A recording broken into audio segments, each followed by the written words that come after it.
around the Earth. This deorbit burn will alter Dragon's path to ultimately line it up to re-enter Earth's atmosphere and splash down off the coast of Florida. Splashdown today is planned for 2:57 p.m. Pacific or 5:57 p.m. Eastern. The Crew-9 mission began a little differently than usual, since Butch Wilmore and Sonny Williams were already aboard the space station when Nick Hague and Alexander Gorbanov arrived in the Crew-9 spacecraft in September. Having arrived as the crew flight test crew for Starliner, Wilmore and Williams were fully incorporated into the space station's Expedition 72 team and began research and other work aboard the station along with the other crew members. Additionally, Williams commanded the orbiting laboratory for much of the expedition. And after a successful liftoff and separation from Falcon 9, Nick and Alexander made a short flight on board Dragon to the International Space Station in September.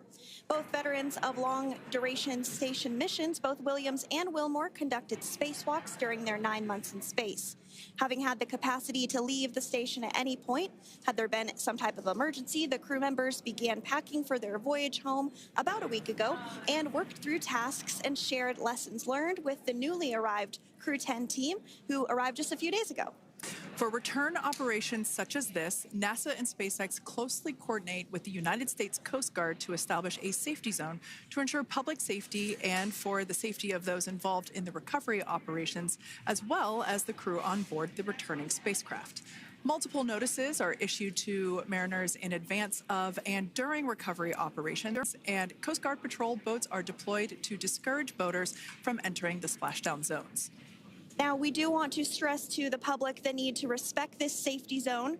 Recovering a spacecraft from the water is a hazardous task, and any other boats interfering increases risk to the astronauts in Dragon, the teams working to recover them from the water, and the safety of those that come too close. So for the safety of the crew and your safety, we recommend you sit back and watch as we'll be bringing you the best possible views of our astronauts' homecoming. And they will be the best views that you can get. So let's take a minute to meet our returning crew. U.S. Space Force Colonel Nick Hague is your Crew-9 commander. He was selected by NASA as an astronaut in 2013.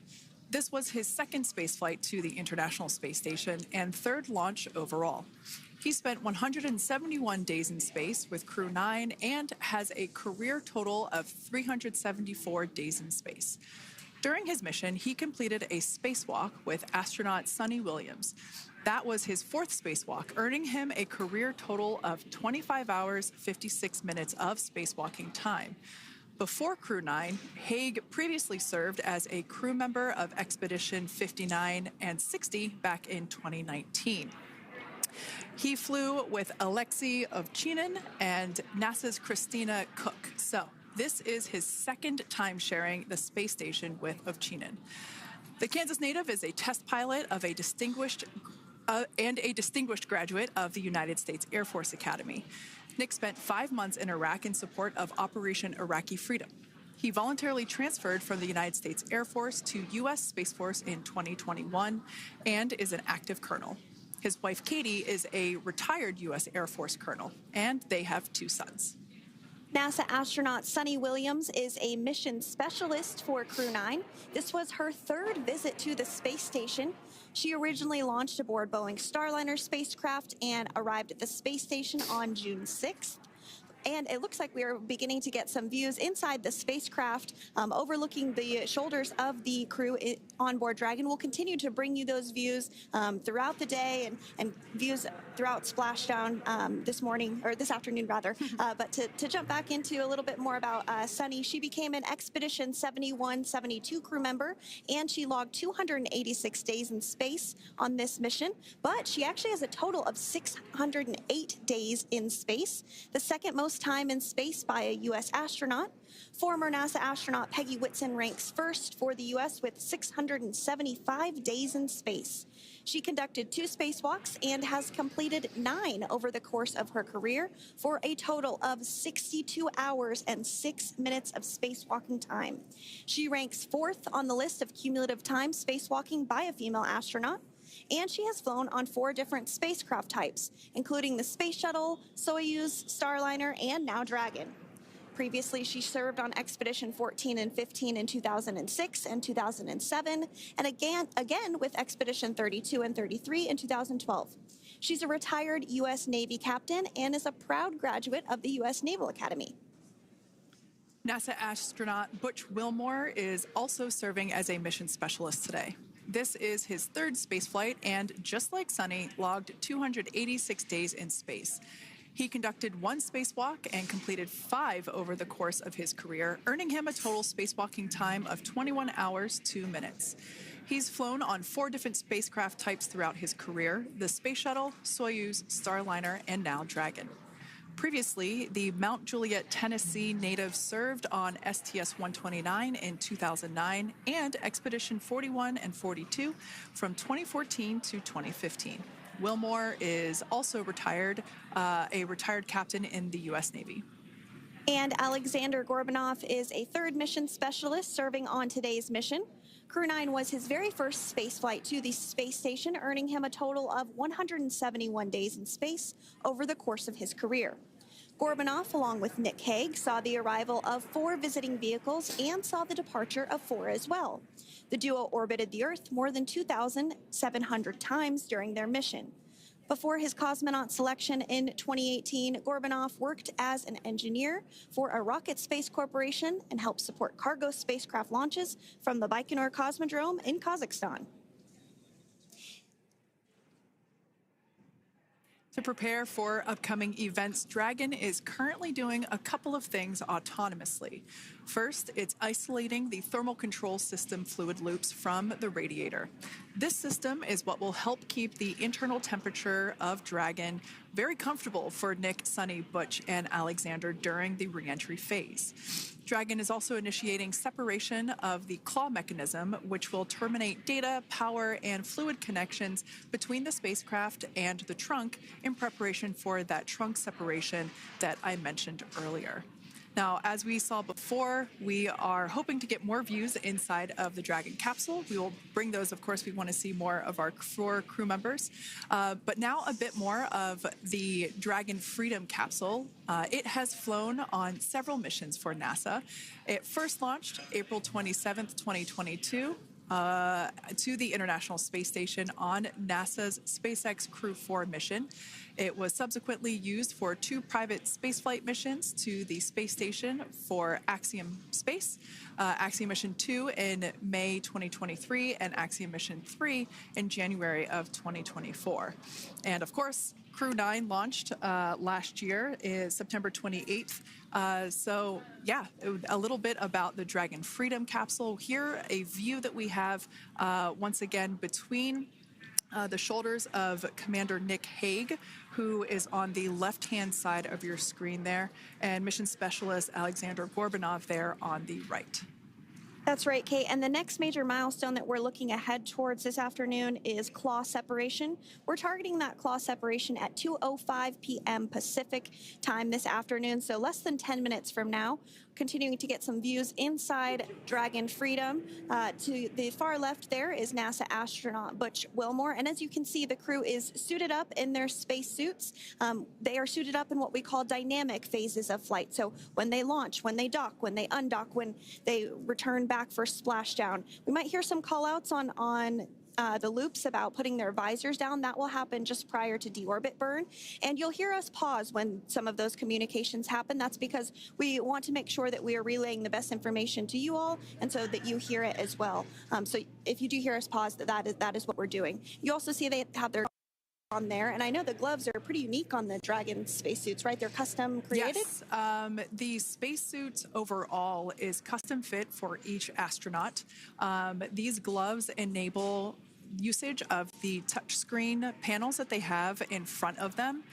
We can't see it from this view, but that view we saw earlier between Alexander Gorbanov and Nick Hague, that is a touchscreen. It allows the crew to monitor everything that Dragon is doing, along with those tablets that they have there on their legs. So yeah, the spacesuit itself is intended to act as a mini spaceship, if you will, as once the visors are closed, it is able to maintain a pressure in the unlikely event of a depressurization event for Dragon. So there we can see those screens I was talking about. So there in the center, we've got the location tracker, as well as on the left-hand side, it's mapping out the operations that Dragon is executing. The crew has to remain well informed of all these things that Dragon is doing autonomously. That basically means that Dragon is flying itself. The crew has the ability to gain control of the capsule if necessary, but the capsule is essentially going to bring itself home.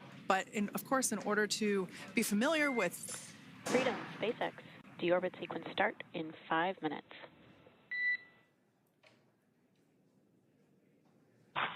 Freedom Cup.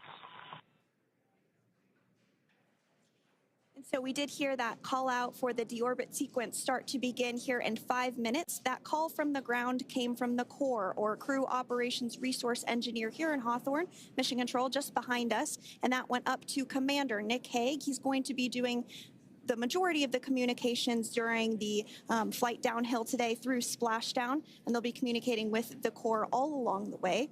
Now, we did mention that they are flying on Crew Dragon Freedom. The naming of spacecraft has gone all the way back to the very beginning of this human spaceflight program.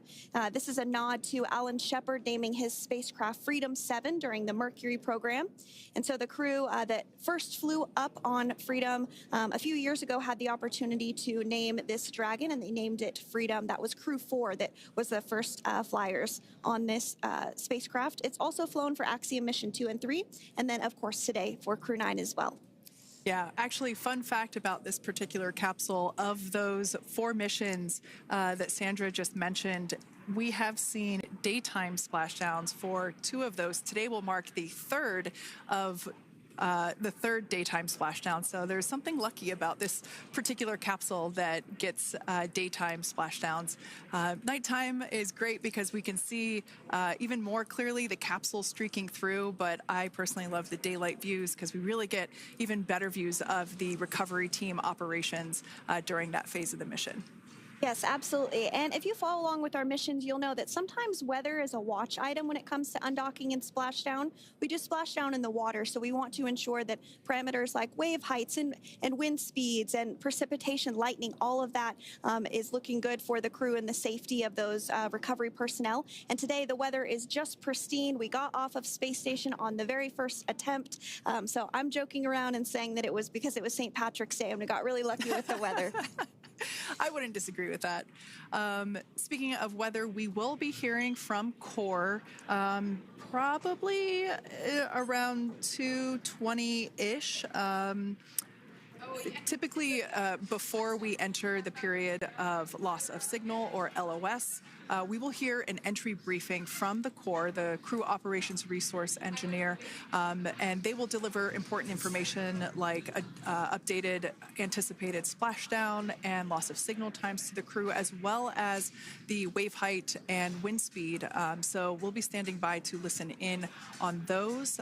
Like I said, that will happen shortly after, typically after trunk separation. I can't quite remember if it's before or after deorbit burn. It must be before.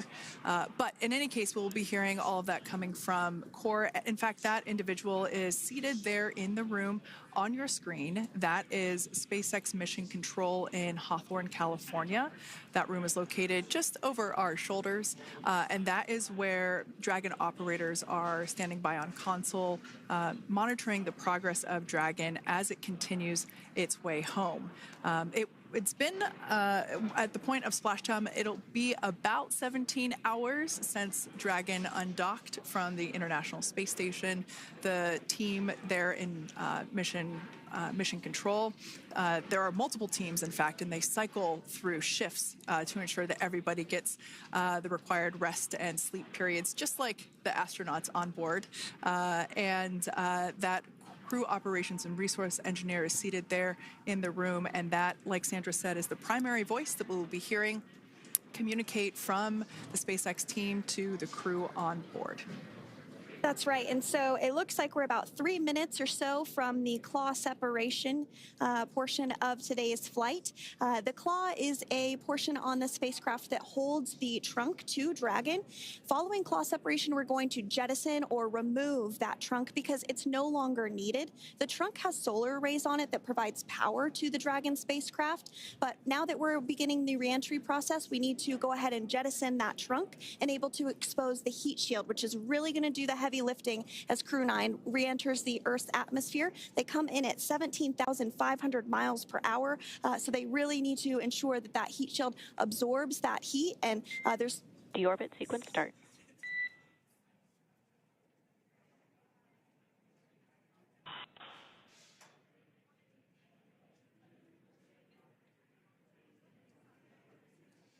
And so we did just get communications there that the deorbit sequence start has begun. So here in just a couple minutes from now, we expect to hear information or a call back about the claw separation having begun. And again, that kicks off that trunk separation portion that I was discussing to remove that, expose the heat shield, and then eventually we'll have the deorbit burn. And we'll continue to walk you through all of these milestones as we approach them ahead of our splashdown at 2:57 p.m. Pacific time this afternoon off the coast of Tallahassee, Florida. Yeah, we're very excited to bring the Crew-9 crew home. Sandra, we were talking about the trunk separation. That trunk is on a trajectory that will re-enter in the atmosphere and break up upon that re-entry. The heat shield itself is one of my favorite parts of the Dragon capsule. It is the workhorse of the re-entry phase. It will work to protect the Dragon capsule and the crew members on board during the re-entry phase as the temperatures outside of the capsule build up to, I believe, about 3,000 degrees Fahrenheit in excess of. And meanwhile, the interior of Dragon stays a very comfortable temperature. That heat shield does a lot of the work, and we'll see that plasma build up on the exterior of the capsule. As a result of the plasma that builds up, we will lose communications with the crew. This is known as loss of signal, or LOS. This is roughly a 10-minute period on average, even less than. I believe today it is probably about 6 or 7 minutes long. It kind of depends on the mission, and it happens for every Dragon capsule that re-enters the atmosphere. Due to that plasma buildup, we're not able to communicate or command the capsule, so we stand by while we wait to regain communication after we pass through that period of loss of signal and get what's known as AOS, or acquisition of signal. Continuing to stand by for claw separation, and then we'll look towards trunk separation. It'll be just about a minute or so after that. That happens pretty rapidly in succession. Some of our milestones will take a little bit longer throughout the day. For example, we will have a deorbit burn after that will take about 7.5 minutes and helps get Dragon set up in the right trajectory to splash down in the Gulf off the coast of Florida. So continuing to stand by for claw separation.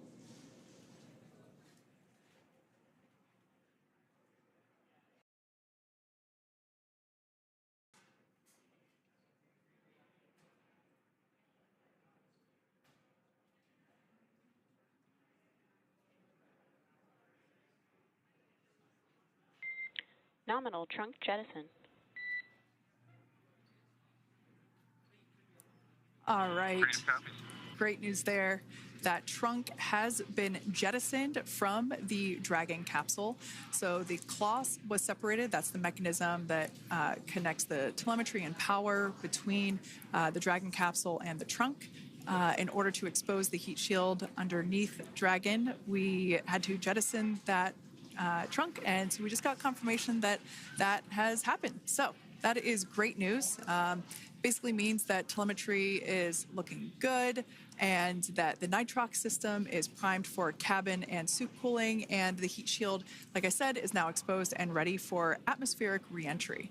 The trunk served its purpose by gathering energy from the sun through its solar cells and converting that to battery power. Since we separated the trunk, we can't generate any more new power, but we really don't need to since we're coming home and Dragon has enough battery power already stored. Now, up next, the final steps that Dragon will perform prior to re-entry, the slew or the maneuver to deorbit burn attitude, and then the deorbit burn itself.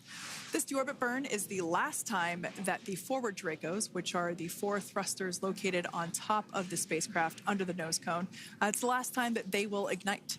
The deorbit burn will place Dragon on a precise trajectory to return to the splashdown zone off the coast of Florida, off the coast of Tallahassee, Florida, and that will last about 7.5 minutes once it starts. And so deorbit burn is targeted for 2:11 p.m. Central Time, so about 2 minutes from now. As we mentioned, it's going to last about 7.5 minutes, again, helping to get Dragon into the precise trajectory to ensure that splashdown occurs in the area that was calculated and where the recovery team is already in place, ready to support splashdown operations today. The recovery vessel Megan is the ship that is going to be utilized today, and we also have what is called fast boats that go out first to check the spacecraft and make sure everything is looking good before the recovery vessel Megan approaches. So that whole recovery process takes about an hour, I would say, from the time the crew splashes down to the time they're on the boat and the crew gets out of the capsule. And we'll continue to bring you live coverage through every step of the way today as Crew-9 returns home. Indeed. Now, let's take a little bit of a closer look at Dragon.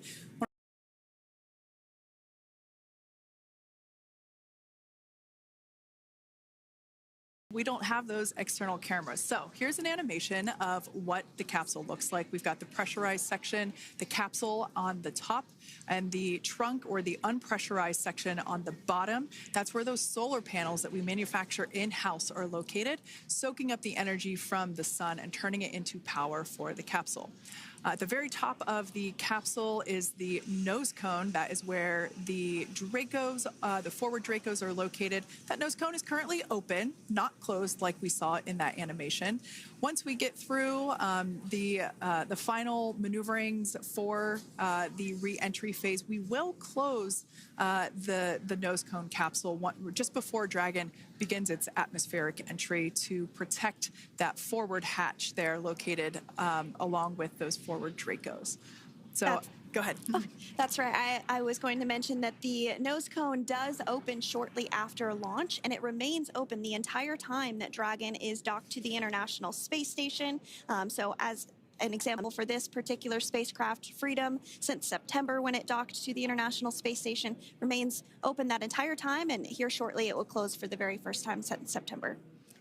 So quick recap of what Dragon has done in recent history here. We basically began preparations for re-entry known as the deorbit sequence. So Dragon released the trunk. As we said before, we separated the claw, we released the trunk. It next will slew to the deorbit burn attitude. Slew basically meaning maneuver, so it will position itself correctly to execute that deorbit burn. We want the heat shield side to be facing forward, or first, if you will. We want that to be the leading edge of the Dragon capsule, as that heat shield is meant to basically be an ablative material for the heat that it will incur.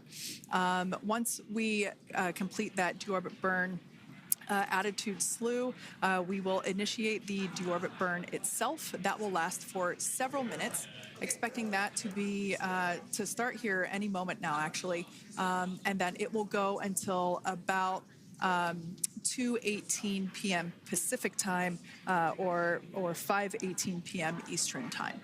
And I did hear confirmation that that deorbit burn is underway. As we mentioned, it's about a 7.5-minute burn. So within the last 10 minutes, Dragon has jettisoned its trunk and initiated the deorbit burn just seconds ago. As mentioned earlier, for those operations, NASA and SpaceX closely coordinate with the United States Coast Guard to establish a safety zone to ensure public safety and for the safety of those involved in the recovery operations, as well as the crew on board the returning spacecraft. Multiple notices are issued to the mariners in advance of and during recovery operations, and Coast Guard patrol boats are deployed to discourage boaters from entering the splashdown zones. So we do want to stress to the public the need to respect this safety zone. Recovering a spacecraft from the water is a hazardous operation, and any other boats interfering increases the risk to not only the astronauts in Dragon, but the teams working to recover them from the water and the safety of those that may come too close. So for the safety of the crew, which you see there on your screen, your safety, we recommend you sit back and watch as we'll continue to bring you the best possible views of our astronauts' homecoming. Yeah, as I mentioned earlier, this deorbit burn is the last time that we will utilize our 4 forward Draco thrusters. Forward basically meaning at the top of the Dragon capsule. Dragon Freedom has not yet entered the Earth's atmosphere. This deorbit burn is what will line the vehicle up and put it on its final trajectory to the landing site right off the coast of Tallahassee, Florida. So basically, it is the last burn that the Dragon spacecraft executes and is what really locks it in for that precise landing. As you can see on your screen right now, Nick, Sunny, Butch, and Alexander are using their screens to keep tabs on the burn duration, the Draco firings, and trajectory details such as entry angle, spacecraft perigee, and how much distance remains until deorbit burn termination. As I mentioned earlier, Dragon is flying itself. So all the crew has to do is stay strapped into their seats and keep tabs on things. Although I must say, if I had one of those window seats, it would be pretty difficult to restrain myself. Now, with Nick, Sunny, Butch, and Alexander ready to deorbit and splash down back on Earth, they will be heading to one of 8 targeted sites supported by SpaceX and NASA. All of these sites are located off the coast of Florida, either in the Gulf of America or the Atlantic Ocean. Spreading the supported sites across multiple locations helps maximize the return opportunities for this mission and future crews, lowering the chance that we'll have to wave off due to bad weather. For those of you following along, you'll know that today's splashdown marks our final Dragon recovery on the East Coast. After 6 great years of successful recovery operations off the East Coast, we'll be moving all Dragon recovery operations back to the West Coast. And as always, NASA and SpaceX jointly select our splashdown location. And for today, the prime recovery site is off the coast of Tallahassee, Florida. The selection process works with a lot of different variables, including the space station's orbital trajectory or path that it follows, what landing sites are available and have favorable weather, how much free flight capability Dragon has for the trip home, and the sleep schedules for the returning crew members, as well as, of course, the big one, the weather.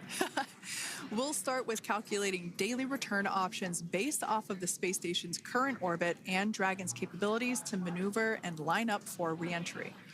The time from undock to landing at the primary site can vary from less than 6 hours to more than 39. Getting home the quickest comes with some obvious benefits, but we always have to make sure the crew is properly rested for dynamic operations, preventing us from scheduling 20-plus hour days for them, of course. Trajectory and ballistic experts provide the daily opportunities that would line up Dragon with the 7 landing zones and split them into what we call ascending and descending opportunities. Dragon uses its Draco thrusters after leaving station to execute a series of altitude-lowering maneuvers and to line up with the selected primary site.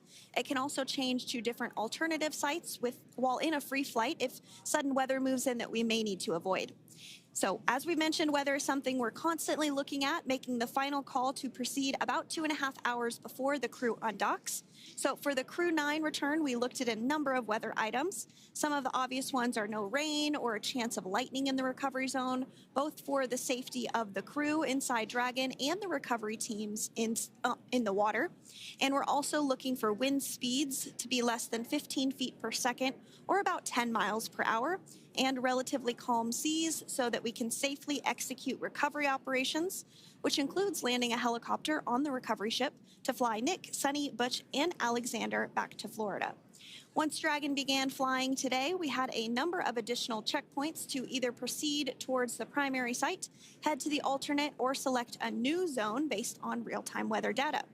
These checks happened all the way up until we were in the final hours before the deorbit burn, which has just about a minute or so left in it. And this is the last burn in the trip home that commits Dragon to re-entering the Earth's atmosphere.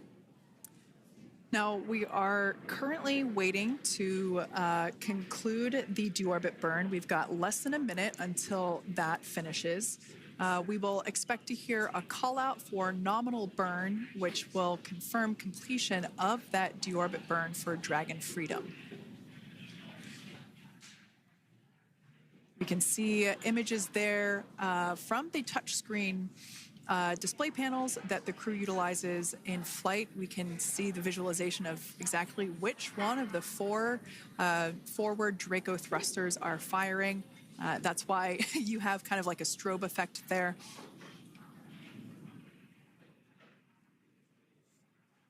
And if you're just joining us, you are looking at live views of the Dragon Freedom. On your left is Commander of Crew-9, Nick Hague. To his right is Roscosmos cosmonaut Alexander Grabenkin. And also in Gorbunov, excuse me, that is Alexander Gorbunov.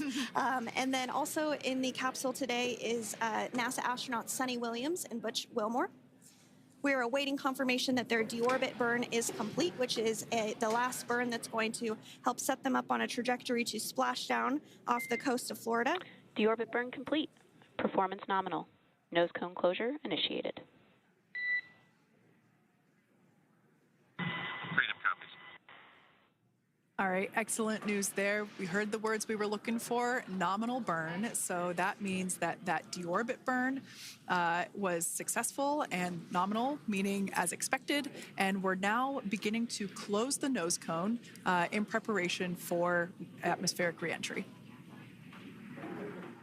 So in the background, Dragon is currently inhibiting those forward bulkhead Draco thrusters that we just used to complete the deorbit burn, ensuring it's safe to latch the nose cone shut for reentry. Also, the vehicle has initiated the nitrox suit purge, which will help keep Nick, Sunny, Butch, and Alexander cool and comfortable during reentry, which is coming up in about 20 minutes from now.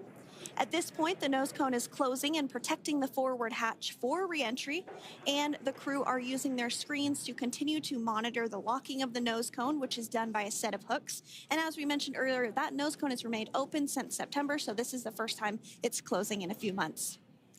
Yeah, that's absolutely right. Now, we will be expecting, as I mentioned before, an entry brief from SpaceX Core. Again, that's the crew operations resource engineer who is seated in that room that you see there on your screen. That entry brief will provide updated times for anticipated splashdown as well as the loss of signal or period of LOS.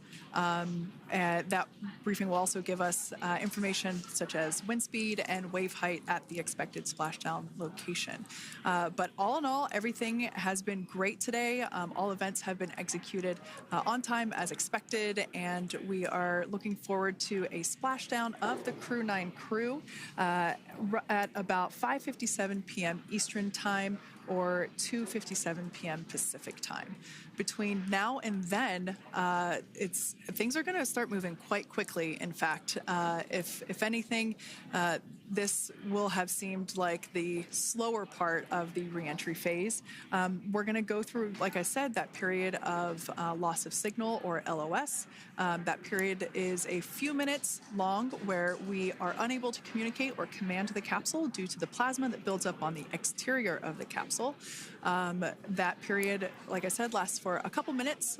You will start to hear SpaceX Core hail the Crew-9 crew a little bit earlier than expected because we, in the past, have actually regained communications a couple minutes earlier than initially anticipated. So we'll go through that period of loss of signal, that entry period, that specifically when when the Dragon spacecraft is re-entering through the atmosphere, approximately at about 18,000 feet when the capsule is traveling at 350 miles per hour.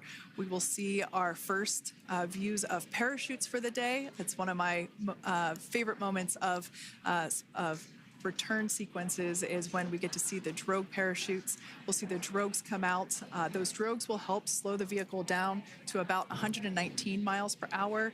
And then that is when the main parachutes will come out from the Dragon spacecraft and then ultimately end in Splashdown. And we are hearing confirmation that the nose cone is closed and everything was nominal or as expected with that closure. So as we begin the second half of entry, Dragon is now beginning to inject cooled nitrox into the air being delivered to the spacesuits worn by Nick, Sunny, Butch, and Alexander. Again, this is what will allow the crew to remain comfortable while external temperatures reach 3,500 degrees Fahrenheit as they re-enter the Earth's atmosphere. So the heat shield is pointing forward, leading Dragon to the landing site. Yeah. Now, speaking of the heat shield, Dragon's primary heat shield is comprised of PICA 3.0, which stands for Phenolic Impregnated Carbon Ablator. The first-gen PICA was initially developed by NASA for studying and sampling comets within our solar system. SpaceX partnered with NASA to develop PICA-X, which was the second-generation product used on all Dragon 1 cargo resupply service missions that resupplied the International Space Station on 20 missions. PICA 3.0 was developed specifically for use on Dragon 2 crew and cargo with enhanced structural and thermal capabilities that allowed the heat shield to be even more effective in the way that it utilized the ability to make that heat ablevate as it goes through the Earth's atmosphere.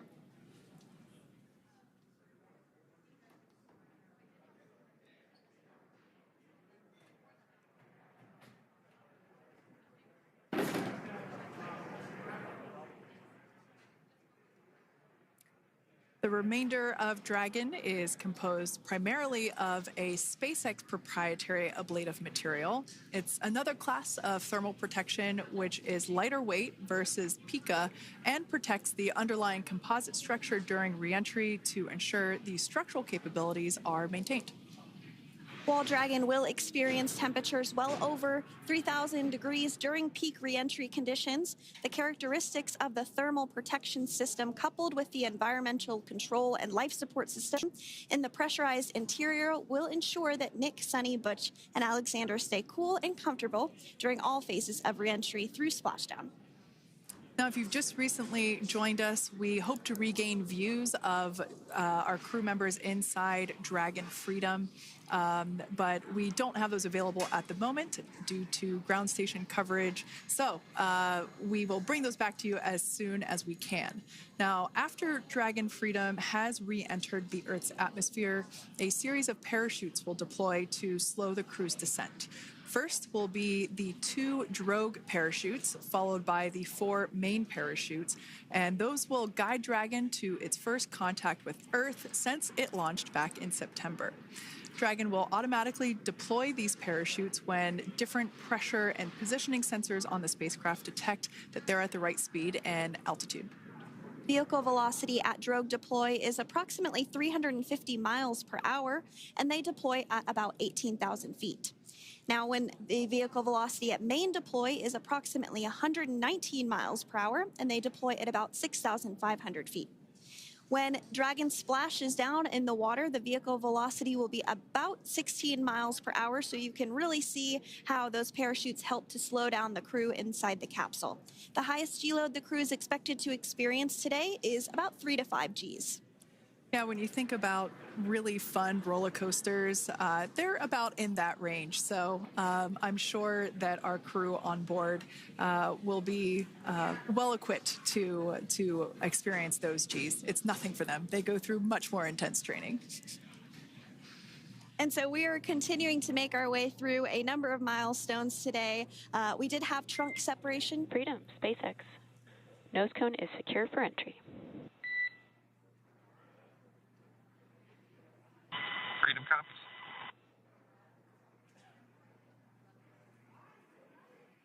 All right, great news there. That tells us that the final physical configuration change for Dragon is complete. We have closed that nose cone. This is the last physical change that Dragon undergoes prior to re-entering the Earth's atmosphere.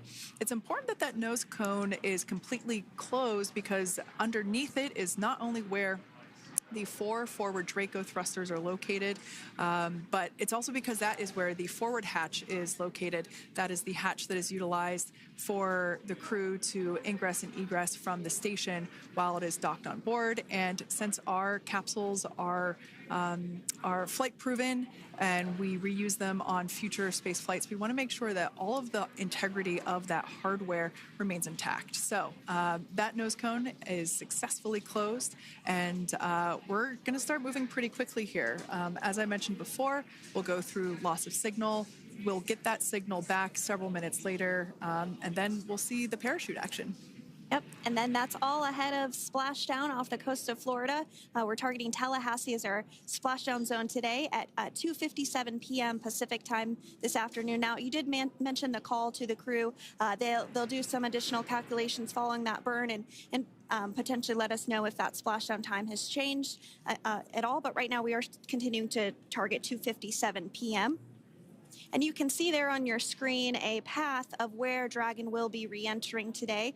So if you are in the southern tip of Mexico, you might have the opportunity to see Dragon. Because it's a daytime splashdown, you probably won't have too great of views, but potentially you'll have the opportunity to get a glimpse of it there. Once again, Dragon operators, they're monitoring the progress of Dragon through this re-entry phase. That is SpaceX Mission Control, located here in Hawthorne, California. That is also where the Crew Operations and Resource Engineer is seated. That person is the voice that we have heard multiple times and will continue to hear as the primary point of contact to the crew on board Dragon Freedom. We will also hear the voice of Commander Nick Hague. Basically, after we hear the Corps communicate something, we will hear Nick Hague indicate that they copy, that they heard the message well, some sort of recognition that the message was received. And if you joined us yesterday for our coverage during the undocking, we were communicating through something that's called a big loop. We do that when we're in integrated operations with the International Freedom, SpaceX, for entry sequence. Report when ready to copy. Ready to copy. All right, I've got some updated times for you. Our comm blackout start time is 2144. Our comm blackout end time is 2151, and our splashdown time is the same per your displays, 2157.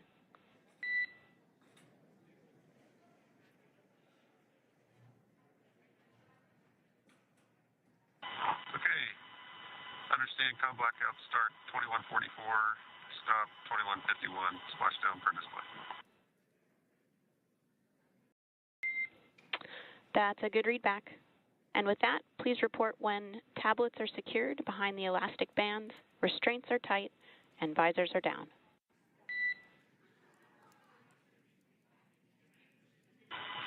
And copy, Wilco.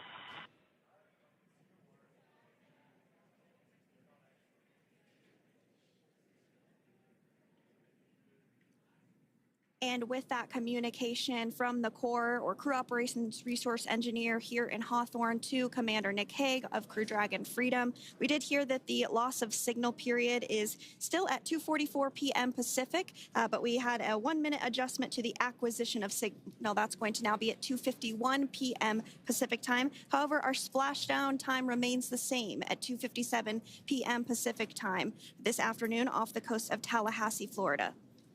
So all good news there as Dragon continues to make its way home with the Crew-9 crew. As we've mentioned before, we are splashing down on the Gulf Coast. We have ability to splash down on either side of Florida, but the location site just outside of Tallahassee, Florida is the site that was selected today due to best recovery conditions And as Sandra mentioned before, weather is always a watch item, but everything is looking great for that particular recovery location. So I'm sure once we start getting views from the recovery vessel, I have a feeling it's going to be a pretty beautiful afternoon. And we did mention that, of course, this is a daylight splashdown, so we should be getting some great views. We do have a couple of spacecraft called the WB-57, which are high-altitude planes that NASA utilizes during splashdown operations. Those are en route and going to be tracking the capsule as it makes its way through the atmosphere and should be providing some good views for us. Kate and I were just chatting about how we haven't had a daytime splashdown in a little while, so we're looking forward to the views along with you. Yeah. Nighttime views are also great because we can see that capsule streaking through the night sky quite brightly. So like Sandra, you said earlier, daylight will be a little bit less bright, but we will definitely be able to see the SpaceX recovery team operations much clearer. I could also imagine it's probably a little bit easier for the team themselves to do their work in daytime than at nighttime. We'll see them rush in really quickly with a couple of fast boats as they begin the initial safety checks and sweeps of the Dragon capsule, while also retrieving the parachutes from the surface of the ocean.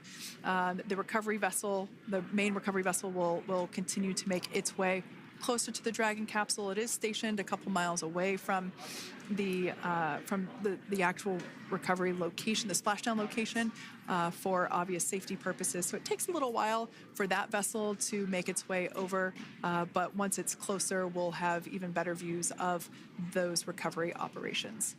And you may be wondering why sometimes we splash down in the daytime versus the nighttime. And believe me, we would all love for these operations to happen during regular daytime working hours. But unfortunately, orbital mechanics just doesn't quite work out that way. So it has to deal with the location of the International Space Station, as well as where the splashdown zone is on Earth and that trajectory, as well as the phasing. So as we mentioned earlier, sometimes we have phasing as short as 6 hours, sometimes in excess of 30+ hours. It just depends on where the targeted area is that the capsule is going to splash down. So today's phasing has been 17 hours since undocking occurred at 10:05 p.m. Pacific yesterday evening for us here in Hawthorne. Early wee hours for folks on the East Coast and other areas of the United States. Yeah, but regardless of whether it's daytime or nighttime, the SpaceX recovery team has trained and practiced and rehearsed for it all. So regardless of daylight, they are really efficient with those operations. And but like you said, Sandra, it has been a minute since we have seen a daytime splashdown on a NASA SpaceX Crew mission. The last daytime recovery was on Crew-9, which was the debut flight for the capsule flying today, the spacecraft known as Dragon Freedom. And so, yeah, kind of a fun fact there in terms of the timing of that daylight splashdowns. Once again, standing by for more communication with the crew. The next event that we have coming up is the start of that period known as loss of signal. That is the period still expected at 2:44 p.m. Pacific time. This lasts for several minutes while the capsule is making its way through the Earth's atmosphere. The heat shield located at the bottom of the capsule, really doing all the work at that point in time in terms of using the atmosphere to slow the capsule down from its orbital speeds of 17,500 miles per hour. Our tablets are secure, restraints are tightened, visors down. We are configured for entry. Freedom, I copied. Tablets are secured, restraints are tight, and visors down.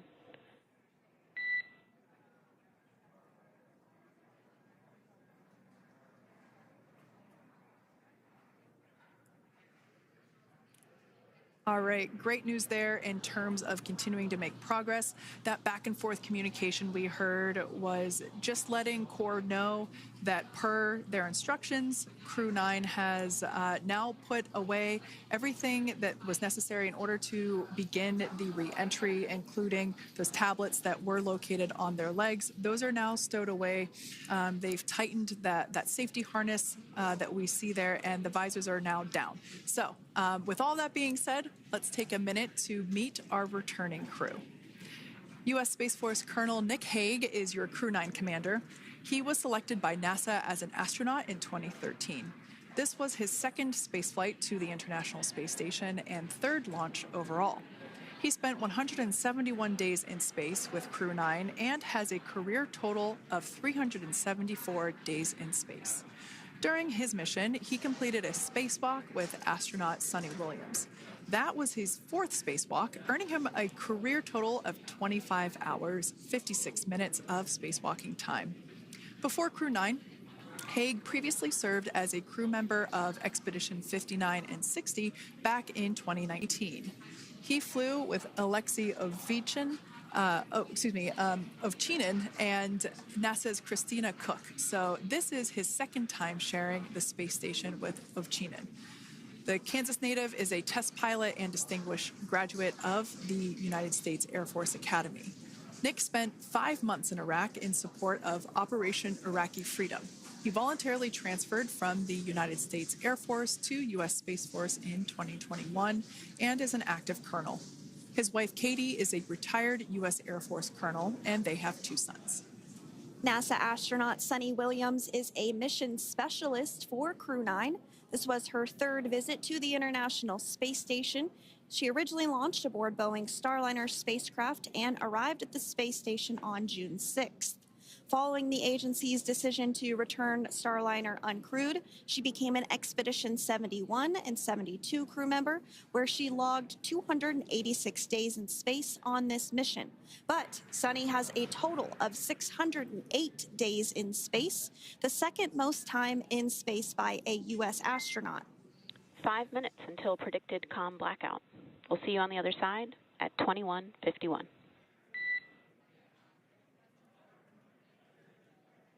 (21:51). Talk to you soon.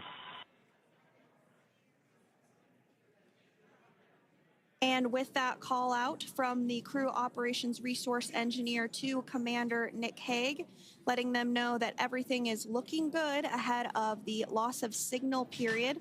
We will see the crew on the other side of the loss of signal period at 2:51 p.m. Pacific time this afternoon. Continuing on about Suni Williams, who has a total of 608 days in space, the second most time in space by a U.S. astronaut. Former NASA astronaut Peggy Whitson actually ranks first for the U.S. with 675 days in space. Suni conducted 2 spacewalks and has completed 9 over the course of her career for a total of 62 hours, 6 minutes of spacewalking time. She ranks 4th on the list of cumulative time spacewalking by a female astronaut, and she has flown on 4 different spacecraft types, including the Space Shuttle, Soyuz, Starliner, and now Dragon.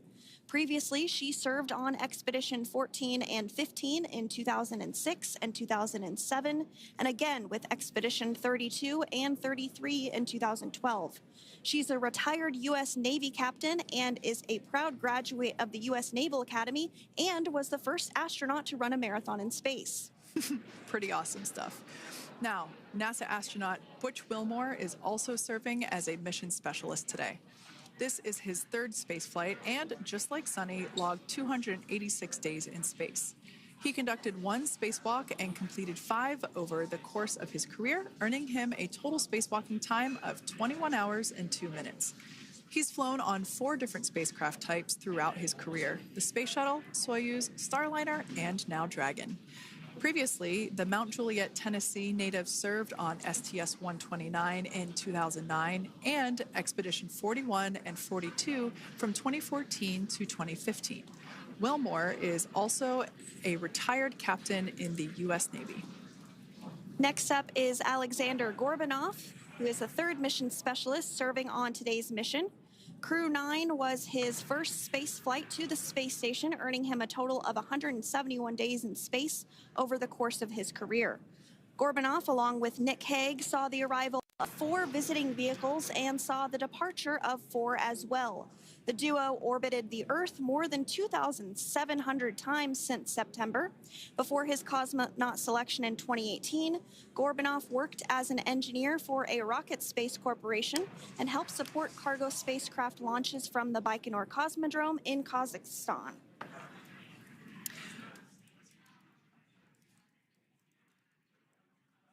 So if you are just joining us, we are continuing to bring you live coverage of Crew-9's return to Earth following their mission aboard the International Space Station, where they completed science and research investigations. We are targeting splashdown off the coast of Florida at 2:57 p.m. Pacific time. The next major milestone that we'll look ahead towards is what we call loss of signal, or LOS, when we won't have communications with the crew because they will be re-entering the Earth's atmosphere.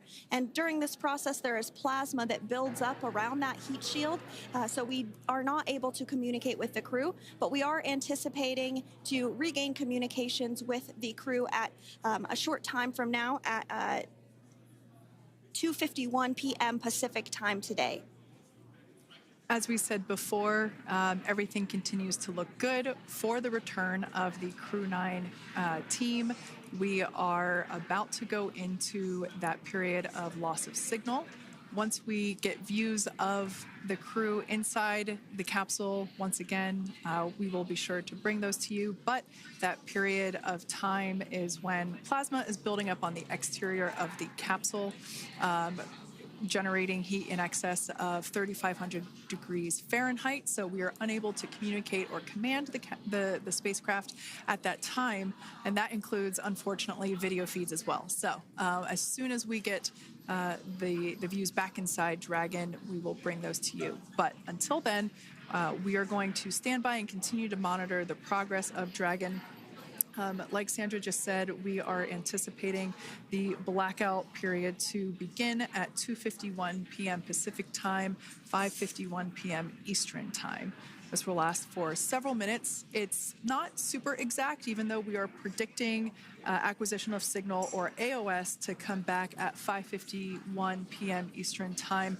In the past, we have regained communication sometimes a little bit earlier than that, so we'll probably start to hear Core begin to hail Crew Dragon a minute or two prior to that anticipated acquisition of signal.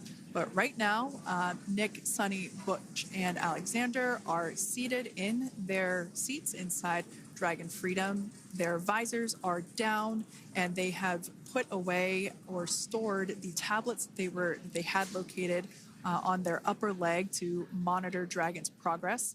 Now they will be utilizing the touchscreen displays, where the current operation and future operations will be displayed as they are able to monitor Dragon's progress continually. As I said before, Dragon is autonomous, meaning it is flying itself. So the crew stands by and monitors, and those touchscreen displays are what will be allowing them to do so and prepare for events such as parachute deploy.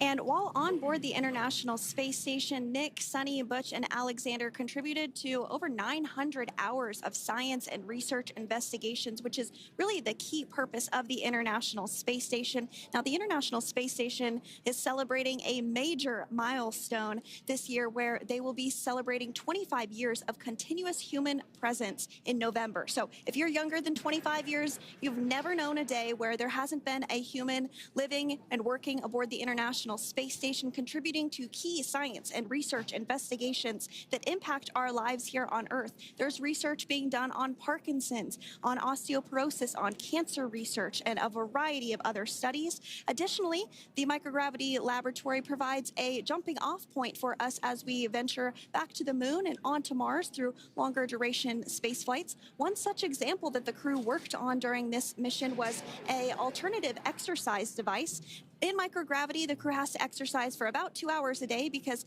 they're not having the effects of gravity on their body. So to prevent bone and muscle loss, we counteract that with 2 hours of exercise per day. On board the International Space Station, they have 3 ways in which they can exercise. They have a bike, they have a treadmill, and they have a similar to a weightlifting machine that counteracts the microgravity environment. But a particular experiment that this crew tested out was a combination of all 3 of those in one smaller device, and this is really critical as we continue on to the moon, Mars, and beyond, because space is really important in spacecraft. So if we have something smaller that the crew might be able to utilize, that can potentially help us venture out even further into the solar system. So science is really the name of the game when it comes to the International Space Station. Some of the other science highlights that took place during this increment that are particularly interesting to me was we had the first wooden satellite that was deployed. This is a study to see if other materials might be more resourceful or renewable in space. So I'm really excited to see the results of that one as well. Additionally, we had a couple of spacewalks that took place to not only provide maintenance to the International Space Station, but also where we swabbed the outside of the space station near vents to see if any microbes that we all have microbes on us, to see if any of those could survive in the harsh environment of space, which again is very important for us to know and understand as we continue to the moon, Mars, and beyond. Very exciting stuff. Now, at this point, we have now entered the communications blackout period for the Dragon spacecraft. This lasts approximately 7 minutes due to plasma formation around the spacecraft itself. During this time, no vehicle telemetry is received by mission control or the recovery team, and no external commanding of the vehicle or voice communication is possible. But as a reminder, Dragon is designed to fly itself. During re-entry, the vehicle will be slowing down from orbital velocity, which is approximately 17,500 miles per hour. The top temperature that Dragon will experience upon re-entry is 3,500 degrees Fahrenheit. This blackout period, as I said before, we expect it to last about 7 minutes today, concluding at 5:51 p.m. Eastern Time or 2:51 p.m. Pacific Time. We right there have our first view of Dragon Freedom coming home to Earth. And that view is from the WB-57, which is one of NASA's high-altitude planes that is tracking. Now, because of the way that this camera is configured, it does look like it is dark, but it is indeed daytime, and you're beginning to see that plasma trail as Dragon re-enters the Earth's atmosphere. All of that is expected. We are anticipating an acquisition of signal around 2:51 p.m. Pacific Time, so just minutes from now, and you may hear the core begin to hail out or call Dragon for communications and see if we can potentially get communications with them a little bit earlier. Following this, we'll have 2 events in rapid succession. We'll have the drogue parachutes deploy at 2:53 p.m. Pacific, followed by the mains just 1 minute later at 2:54 p.m. Pacific Time, ahead of a splashdown at 2:57 p.m. Pacific Time off the coast of Tallahassee, Florida.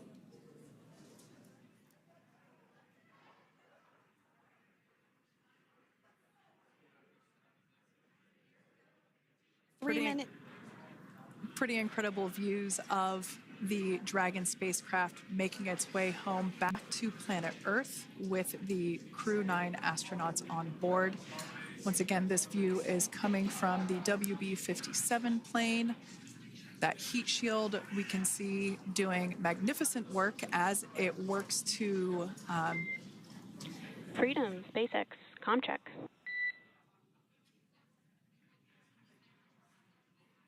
All right, we're going to start hearing the SpaceX Crew Operations Resource Engineer. SpaceX Freedom is with you. 4.6 G. Enjoying the ride. Copy that, Freedom. Great news there from Commander Nick Hague reporting back. We see a healthy flight computer. Expect automated chute deployment. Freedom copies.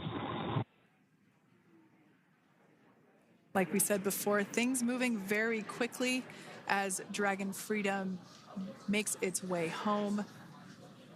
Next event coming up will be deployment of the drogue parachutes. This occurs around 18,000 feet. GPS has converged. Expect nominal altitude for drogue chute deployment.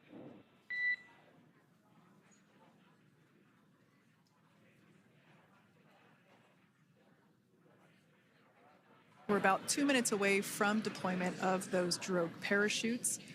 Now the heat shield is continuing to work to slow the vehicle down. That entry period, the Dragon spacecraft went from orbital velocity about 17,500 miles per hour down to about 350 miles per hour. So that really gives you a sense of why that plasma builds up on the exterior of the capsule, thanks to the heat shield and the work that it does.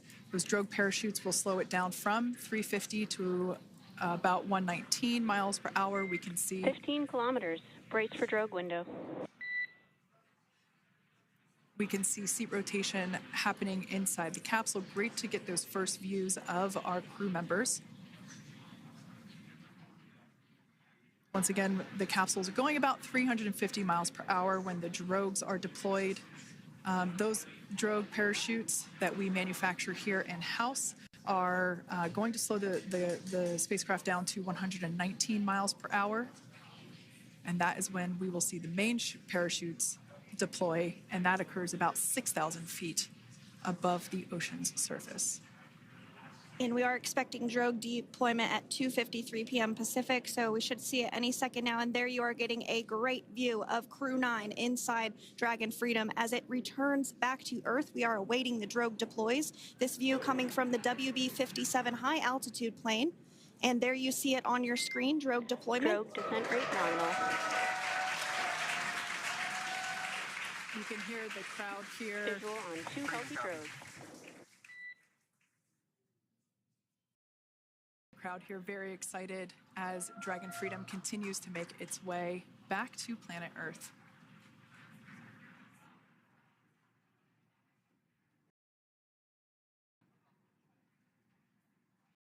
Next up, we'll stand by for the main deployment of the parachutes. The mains are quite a bit larger. You'll be able to notice the difference on your screen once they deploy, and they continue to ensure that the Dragon spacecraft slows down even further. As we mentioned, Freedom will be traveling 16 miles per hour when it splashes down off the coast of Tallahassee, Florida, here at 2:57 p.m. Pacific time this afternoon. And there we go. We have visual on 4 healthy mains. That view was from inside. Freedom copy. That view was from inside one of the buckets where the parachutes are located. So we see a great view there of the reefing on those parachutes. And as those main parachutes begin to inflate fully, 4 beautiful, healthy mains. Now awaiting visuals of Splashdown. Next Freedom, 1,000. We'll start to hear Commander Nick Hague. Copy, 1,000. As we heard right there, Commander Nick Hague will be calling out the altitude of the Dragon capsule from here on out. Landing in water is simpler and provides more margin against unlikely parachute issues. You can see those parachutes continuing to slow the Dragon capsule down. And if you're just joining us, you're looking at 800 meters. a live view of Crew-9 just minutes away from splashing down off the coast of Tallahassee, Florida. Splashdown 2 minutes from now at 2:57 p.m. Pacific. We do have 4 healthy mains really doing the job there. Just breathtaking views of a calm, glass-like ocean off the coast of Tallahassee, Florida. Crew-9 just minutes away from splashing down. This is really such an incredible shot. Copy, 600. That was a live view from our recovery vessel, Megan, which is stationed a couple miles away from the splashdown site. We can see the crew there using their restraints as resting places for their arms. They were just in space moments ago, so their arms were able to float freely. 400 meters. This is a gorgeous bluebird day here that we have for the splashdown of Crew-9. It's incredible to think that the Dragon capsule just minutes ago was going over 17,000 miles per hour and now gently coasting to a soft splashdown. 200.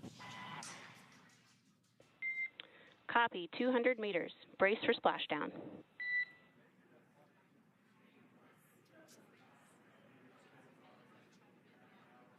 As you can see there on your screen, continuing to monitor progress of the Dragon spacecraft. And we're going to stand by for splashdown, located in the Gulf of America, off the coast of Tallahassee, Florida.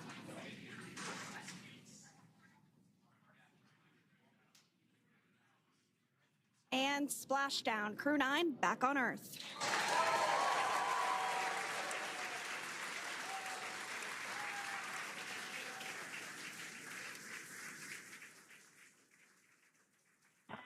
And SpaceX Freedom, splashdown.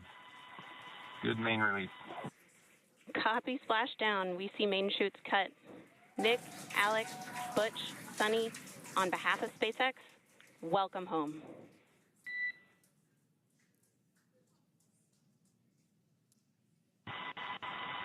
It is an amazing, what a ride. I see a capsule full of grins ear to ear.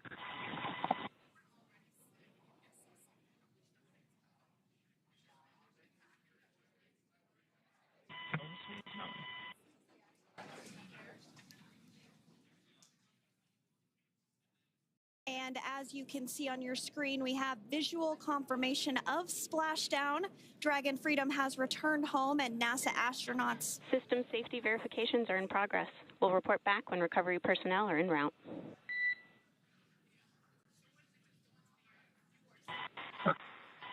Understand. And, we're in section 2, 4.800 landing response.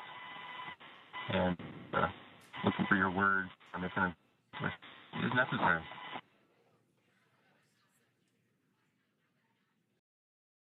In the distance, we can see the recovery vessel making its way. Copy, you're in section 2 for the environmental assessment in 4.800. That is not necessary today. Understand. Raising visor. So we will continue to have communications between the Corps and Nick Hague, the commander of Crew Dragon Freedom, which just splashed down 2 minutes ago off the coast of Tallahassee, Florida. Dragon Freedom has returned home with NASA astronauts Nick Hague, Sunny Williams, Butch Wilmore, and Roscosmos cosmonaut Alexander Gorbunoff. They're back on Earth after approximately 17 hours of a return journey from space. The SpaceX recovery ship and team have been waiting for Dragon's splashdown, and they will now make their way to the splashdown location. The teams have been ready and waiting about 3 nautical miles away, so it's going to take them about 30 minutes or so to make their way and to SpaceX Freedom.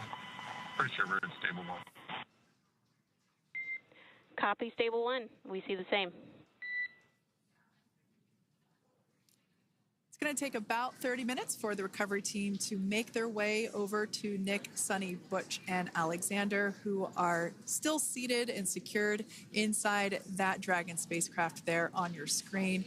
Incredible views there of that thermal protection system, or TPS. That Dragon capsule was pristine, white color before it departed the station, and we can see how the reentry phase, the thermal protection system did its job.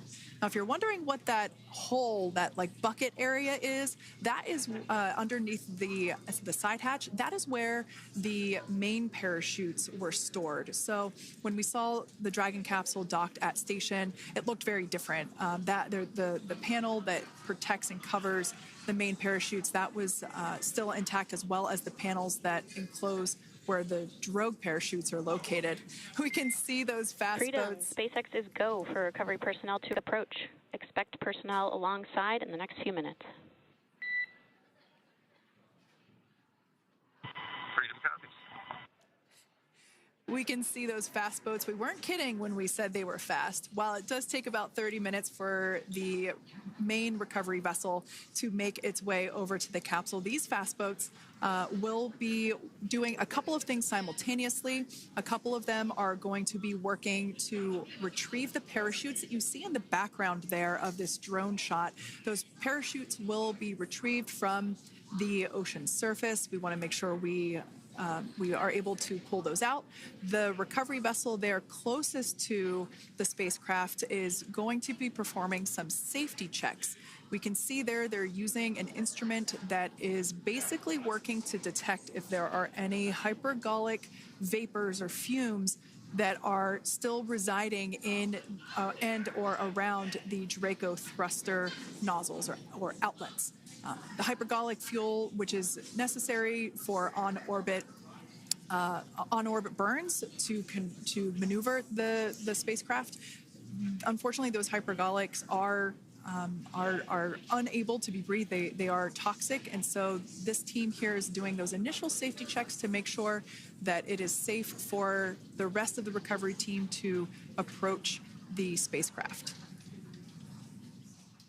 They're also checking to make sure that any residuals from the pyros are safe and are not going to cause any issues. We can see the team working their way around the spacecraft to do these basically these sniff tests on all of those Draco thrusters. And as we continue to await the recovery of our Dragon spacecraft with NASA astronauts Nick Hague, Sunny Williams, Butch Wilmore, and Roscosmos cosmonaut Alexander Gorbanov inside, Dragon has autonomously completed several steps to safe itself following splashdown. We are continuing to see Dragon in what is known as Stable 1 configuration. That's kind of the ideal configuration following splashdown. It's upright, and the Dragon capsule's in the right configuration for it to be hoisted into the recovery vessel Megan, which you do see a little ways off in your screen approaching. Dragon will continue to remain live on air with you through that recovery process, all the way through the point where the crew is extracted from the Dragon spacecraft. Now, if you are just joining us, the mission has gone smoothly so far. Dragon successfully splashed down off the coast of Tallahassee, Florida at 2:57 p.m. Pacific, 5:57 p.m. Eastern Time this afternoon. Approximately 17 hours prior to splashdown, Dragon autonomously undocked from the International Space Station, completed a series of departure burns, jettisoned its trunk section, and performed its final burn, the deorbit burn. This placed the Dragon spacecraft on a trajectory toward Tallahassee, Florida. Dragon successfully re-entered the Earth's atmosphere, followed by deployment of its parachutes to slow the spacecraft down to a gentle splashdown. We're now going to follow the Freedom. Hypergol sweeps and unfired ordnance checks are nominal. Rigging is in progress. Approximately 25 minutes until capsule lift. Stand by for PMC with SpaceX flight surgeon.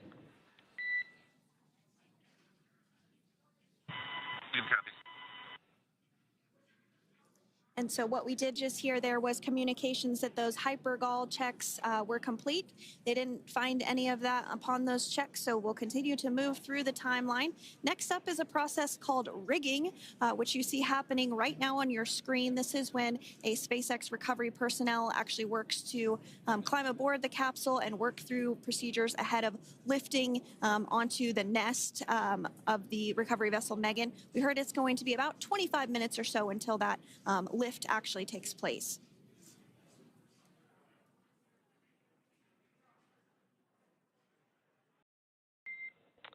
Okay, Freedom, the next call will be from the SpaceX flight surgeon on Dragon to Ground Private. Understand. Thank you. callouts there indicating that the crew will have the opportunity to do a quick check-in with the SpaceX flight surgeon. This is standard procedure for every Dragon spacecraft when it returns to Earth. It's just an initial check-in, make sure everybody is doing okay. They will also have another check-in with the flight surgeon once they are on board that recovery vessel that you see there in the background. We can now see that SpaceX recovery team member. They're on top of the Dragon spacecraft. They are going to be working to install plugs in the Draco thrusters to ensure that none of those, and to ensure that no more hypergolic fumes or vapors come out from the spacecraft. They'll also place harnessing around the spacecraft that are required in order to lift it out of the water. Go ahead, Sandra. Continuing to get some views of the recovery personnel, both the main recovery vessel, Megan, as well as some of those fast boats that we've discussed previously. It looks like just a beautiful day there out off the coast of Tallahassee, Florida. Weather was pristine. We were able to get undocked from the International Space Station as expected at 10:05 p.m. Pacific time yesterday evening, and Crew Dragon has since completed steps ahead of its splashdown at 2:57 p.m. Pacific, and we're now stepping through procedures to get Dragon hoisted up onto the Megan recovery vessel and get the crew extracted out of the spacecraft. And you did see some of the parachutes that were near the spacecraft. Upon detection of landing, Dragon automatically releases those main parachutes to prevent wind from pulling the spacecraft. Dragon then automatically safes any pyrotechnics that may still be present on the vehicle and may automatically perform additional minor system reconfigurations. The astronauts will remain seated and in their suits at this point, but the onboard air conditioning keeps things temperature controlled inside the spacecraft so the crew remains comfortable, and the communication systems. Freedom, SpaceX, comm check. SpaceX, this is Freedom. We have loud and clear. Copy that, Freedom. Have you loud and clear as well, and Dragon to ground is no longer private. Understand, thank you. As we saw there on the screen, we have a couple of fast boats in the recovery fleet that have quickly moved into the splashdown location. They are being followed by one of the main recovery vessels, which will move into position upwind of the spacecraft. The two fast boats have very specific roles. Excuse me. The first approach is focused on immediate safety inspection, as we saw. They do this for spacecraft integrity and checking for any presence of those hypergolic propellant vapors. And this ensures that it is safe for the recovery vessel to approach Dragon. Once Dragon is cleared for full approach, as we heard is the case today, the team begins rigging the spacecraft for water recovery by the recovery ship. The second fast boat is responsible for parachute recovery and also serves as a redundant boat to the first one that makes the initial approach to the Dragon spacecraft. As we saw a little bit earlier, we were also able to see one of the recovery team members get on a jet ski to help gather up the parachutes that were automatically detached from the Dragon spacecraft upon splashdown. And it will take a little over 10 minutes for the recovery crew to complete their safety checks. Once complete, the team will begin preparing Dragon to be lifted, and as you see, they are preparing for that to take place at this point. As part of the preparation for this lift, one member of the recovery team has climbed on top of the spacecraft already so they can attach Dragon's hoist rings and connect to the lifting lines. It will take us less than an hour to raise Dragon to the recovery boat and remove the crew from the spacecraft. After medical checkouts, the crew will return to land within 4 hours by helicopter. And if no additional medical assistance is needed, the crew will board a waiting NASA plane and depart for Houston.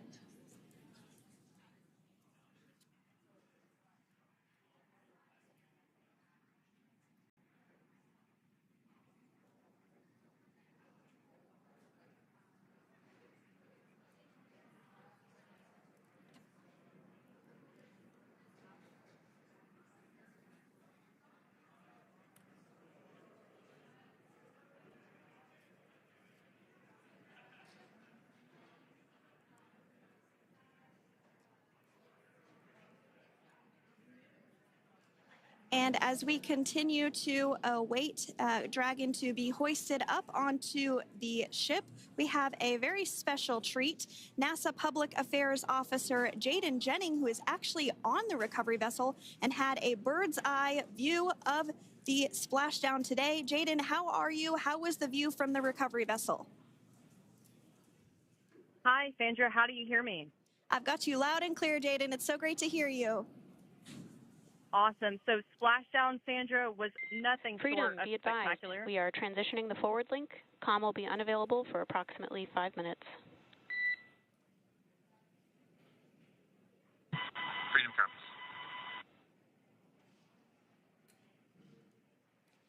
Thanks so much, Jaden. We did just have some communications letting us know that we'll have about a 5-minute period where we won't be able to hear from the crew. So please go ahead, tell us, how was the view from the recovery vessel?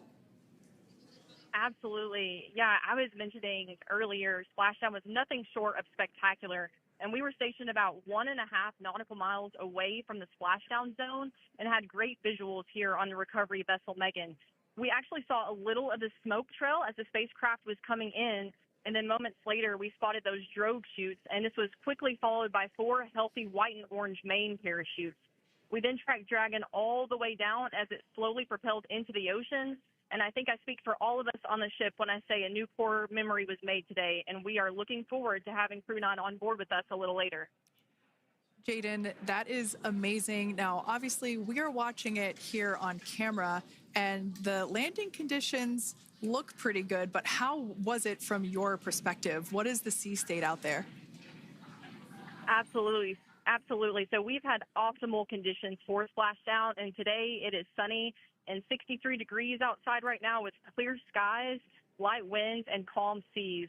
The sea looks absolutely beautiful right now, and light blue with the sun reflecting from it. And Kate, I think the crew's going to like what they feel weather-wise on this picture-perfect day for splashdown off the coast of Tallahassee. Thanks so much, Jaden. It certainly looks like a beautiful day. Can you tell us a little bit about the journey of the recovery forces to get to this point? Sure. So one unique aspect of this recovery was the onboard training on station conducted for Butch and Sunny to ensure they were ready to return on a Dragon spacecraft. That training covered all aspects of their return, including nominal and contingency departures, the orbit burn, splashdown, and post-landing ops, which is what this team is preparing for now. As for the recovery teams themselves, we started the day taking a series of helicopters out to the vessel. And as standard, the recovery director and crew support teams were on that first helicopter out and took the time to get everything prepared on the ship. About 2 hours before splashdown, they deployed those fast boats and jet skis into the water.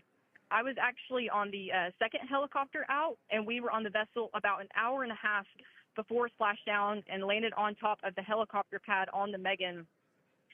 And the teams have been working diligently across their respective disciplines this week, executing what can only be described, in my point of view, as a logistical masterpiece, just ensuring every detail has been in place for Crew-9's return. That is such great news. I'm so glad that you're able there to experience it in person. Now, can you tell us a little bit about what's next to retrieve the crew for the recovery personnel on board? Yeah, Kate. So coming up next, Dragon will be hoisted into the on-deck translation system, or the nest, at the aft end of the ship, and then will be translated pretty quickly towards that egress platform. We'll perform another series of safety checks as final precautionary measures just to make sure there are no hypergolic vapors present before opening that side hatch. And then once that side hatch of the spacecraft is open, the crew will be assisted out of the capsule one by one from NASA and SpaceX. Freedom, SpaceX, comm check. Freedom's got you loud and clear. Thanks, Nick. I've got you loud and clear as well. We have completed our forward link transition. Copy.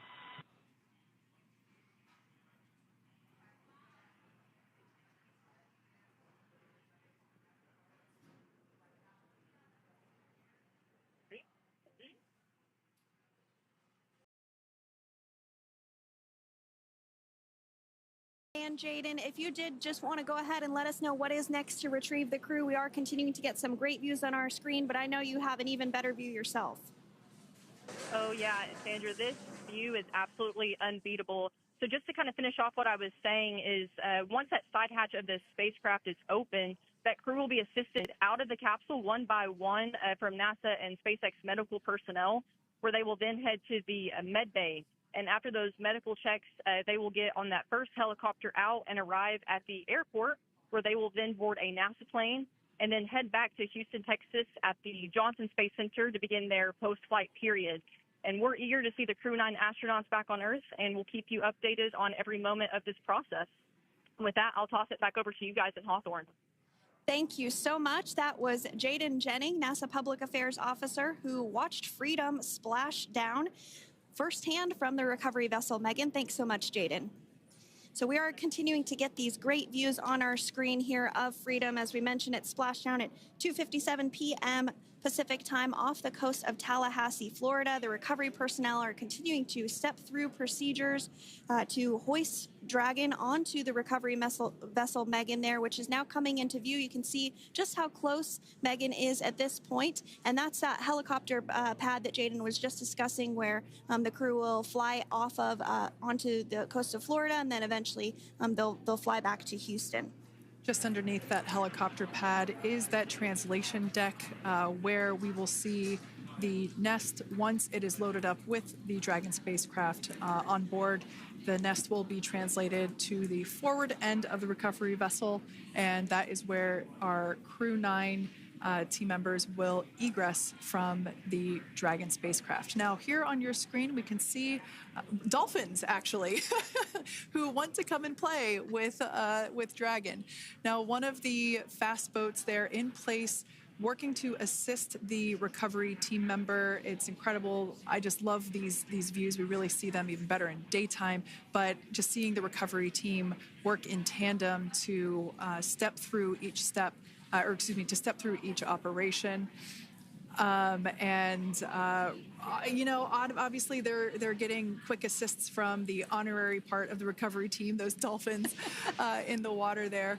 Now, the recovery team member that is crawling around the Dragon spacecraft. Earlier we saw a view where it was like a spider monkey pose.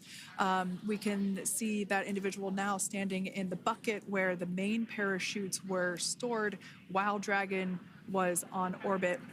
Obviously, those main parachutes were utilized for Splashdown today. They were deployed and cut from the Dragon capsule, and one of the other fast boats of the recovery team working to pull those out of the water. Now, the recovery team member that is there working on top of the Dragon capsule. Earlier, we saw that person performing safety checks. Now we can see some harnessing being placed around the capsule. This harnessing is what will be used to lift the Dragon capsule out of the water and onto the recovery vessel. Wow, we got a cute little pod of dolphins. It wasn't just one or two. I mean, that water just looks beautiful. We had ideal splashdown parameters today. Obviously, wave height, ne'er a concern. The weather is beautiful, as Jaden mentioned, in the 60s, sunny. Looking forward to seeing Crew-9 exit the capsule here shortly once they get hoisted onto the recovery vessel Megan. We can see that recovery vessel slowly but surely closing the distance there between... Oh, dolphin cam back again. We can see that the Dragon capsule and the recovery vessel, that distance is closing. Again, this is just one more step as we continue to work recovery operations for Dragon Freedom, and we anticipate the lift of the Dragon capsule to occur here in just a few minutes. Now, once all of the rigging is on the capsule and it's hooked up to the recovery vessel, we will see the hydraulic arm, which is that kind of like bridge-like structure there at the aft end of the recovery vessel. We'll see that articulate backwards, and that's a good sign that we're getting even closer to pulling the capsule out of the water. It will then move forward and The capsule will be placed inside of what you can see there is basically a basket. We call it the nest, dragon nest, where that's where the capsule will be placed in order for it to be translated to the forward end of the vessel and for the astronauts to egress. And before that does take place, we'll have potentially views of the rigger go ahead and jump off of the spacecraft there. That typically occurs when the spacecraft is a little bit closer to the recovery vessel, and we usually get a really good view of that particular operation from one of the onboard cameras from the recovery vessel. That is an operation that I have a lot of respect and admiration for that individual that does that.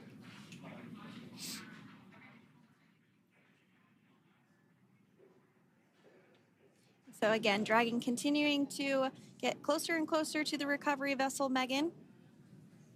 You see some of those ropes now coming into view as well. If you are just joining us, Crew-9 Splashdown off the coast of Tallahassee, Florida at 2:57 p.m. Pacific time with NASA astronauts Nick Hague, Butch Wilmore, Sunny Williams, and Roscosmos cosmonaut Alexander Gorbanov. They're now working through procedures to hoist this spacecraft up onto the recovery vessel Megan. We just saw that hydraulic arm get lowered into the lifting position. That arm will be the mechanism that is utilized to lift Dragon up and out of the water and into the nest located there at the aft end of the recovery vessel. And the recovery vessel being used today is, as we mentioned multiple times, is named Megan, but that's actually after NASA astronaut Megan McArthur, who flew on Crew-2 a couple of years ago.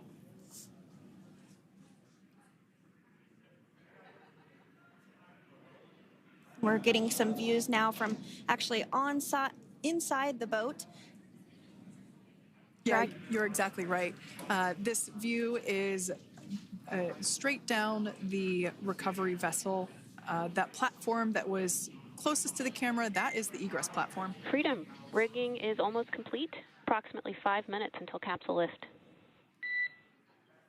Great news there from SpaceX Core. So about 5 minutes left until we see Dragon Freedom get lifted out of the water. That hydraulic arm, as I said before, is the mechanism that will lift it. It's quite swift, actually, the whole process of getting the spacecraft. Brace for capsule lift. Bracing. There it goes, Dragon Freedom being lifted out of the water and onto our recovery vessel, Megan.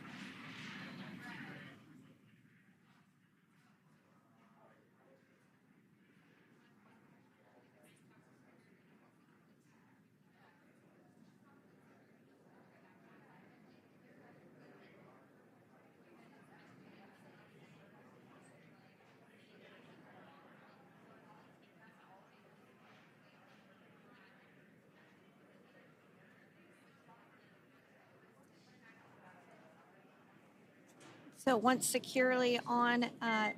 Welcome aboard the recovery vessel.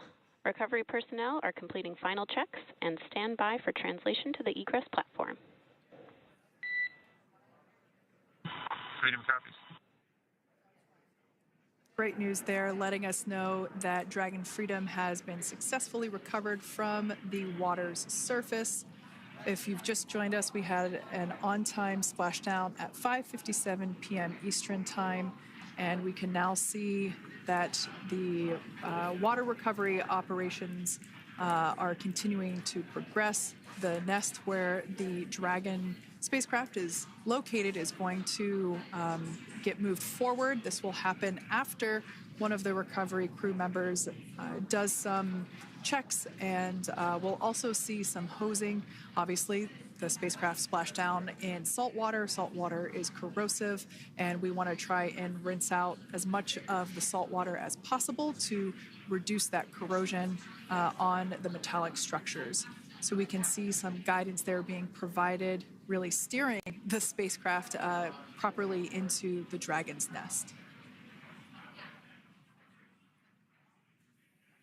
And it's been 30 minutes since Dragon splashed down, and as you can see there, the spacecraft is already on board the recovery vessel Megan. Things continuing to move very smoothly today throughout the entire operations from the deorbit burn up until this point as well. And Freedom, it looks like the positioning wasn't quite right, so they are working on repositioning the capsule in the nest now. Okay, copy that. Thanks. And with that, the team is just going to adjust the Dragon spacecraft a bit so that it's in the right position ahead of translating up a little bit closer ahead of the side hatch. So the team is now going to step through the procedures to ensure that that takes place. While Dragon does fly itself autonomously, it clearly is unable to park itself autonomously. We want to make sure that the Dragon capsule is properly seated there in that nest.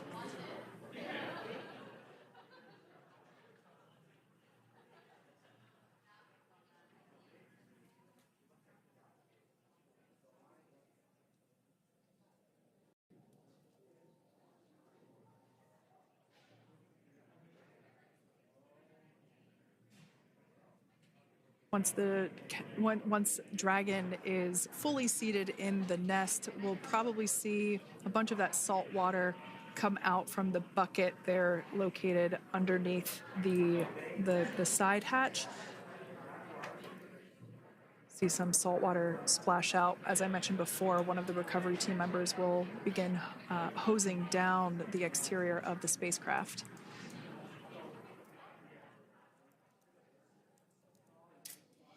So you are continuing to get some great live views on your screen of Crew-9, which includes NASA astronauts Nick Hague, Sunny Williams, Butch Wilmore, and Roscosmos cosmonaut Alexander Gorbanov, who splashed down off the coast of Tallahassee, Florida, 2:57 p.m. Pacific time this afternoon. Now working to get that spacecraft situated in the nest. Just making some final adjustments and tweaks to ensure that it's nice and secure.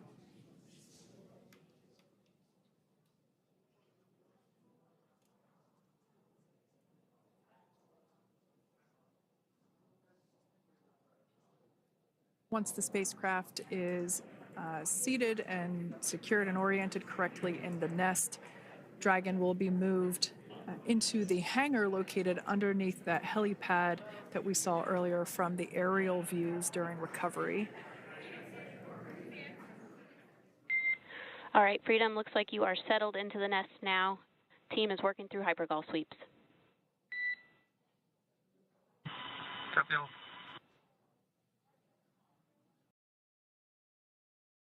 Call out there telling us that the recovery team is doing the second round of those hypergolic sweeps. This helps ensure that everyone, all the recovery team members that are located basically right where this camera is located on, towards the forward end of the recovery vessel, that they will all be safe once the spacecraft is translated forward. So we're just doing some additional steps to make sure that the hypergolic propellant that is utilized for maneuvering the Dragon capsule while on orbit, making sure that none of those vapors are still present on the exterior of the capsule. That's right, and there are a variety of individuals on board the boat that help with recovery operations. Not only do we have the recovery personnel that you see here, but we also have a doctor that will check out the crew members as standard procedure. As with any spacecraft that is returning from space, we always perform a medical check with the crew. So you will see the crew come out of the capsule and be placed on stretchers, just like with the Soyuz landing and with all of our Dragon splashdowns. That is the nominal procedure.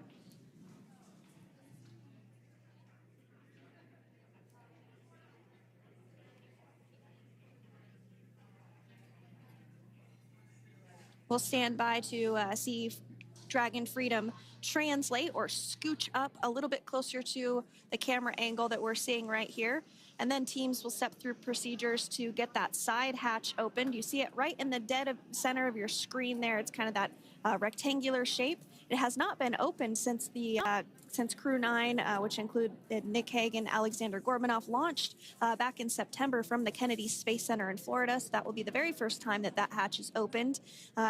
Once docked to the International Space Station, crew enter through the top hatch, which was where the nose cone is now closed. That's the hatch that they actually utilize to go ahead and get inside the International Space Station.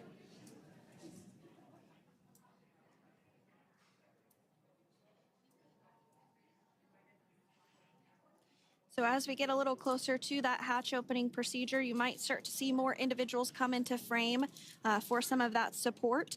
The ship has a maximum capacity of a little over 40 people on board, and it takes a variety of different roles, as we've discussed, to support. Also on board is the chief of the astronaut office for NASA, that's Joe Acaba.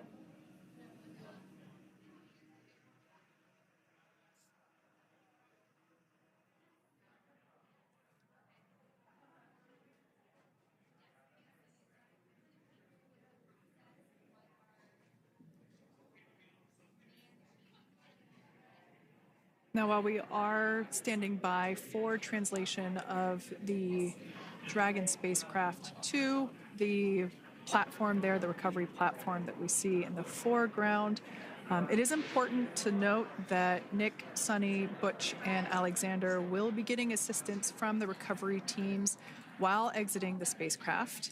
This is the same process for any returning long-duration crew members. As you could imagine, returning to a gravity environment can wreak havoc on our vestibular system, which is responsible for maintaining balance and motion. Of course, safety is our #1 priority with this operation, so we'll see the crew members helped out of the spacecraft one by one, and they will be assisted the few feet to the medical quarters aboard the boat. And on board Dragon are 3 veterans space flyers. That includes Nick Hague, the commander, as well as Butch Wilmore and Sunny Williams. Alexander Gorbanov is completing his very first space flight on this mission, and he completed 171 days in space along with Nick Hague.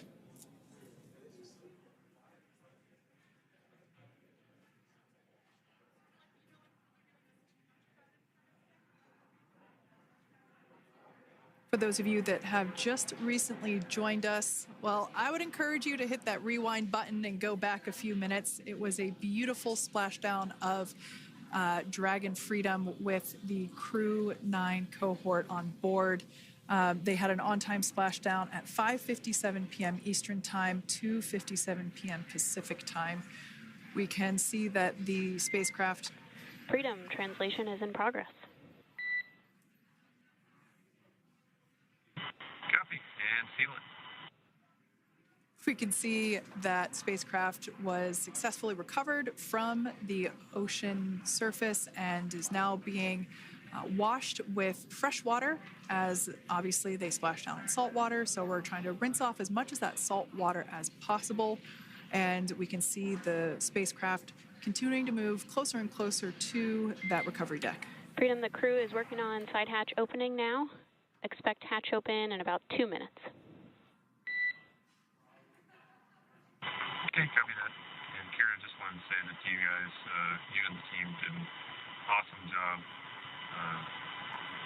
both uphill and downhill. Just really, really impressed. Thank you. Thanks, Nick. It's been an honor. This is a pretty exciting moment coming up. We are working to open the side hatch.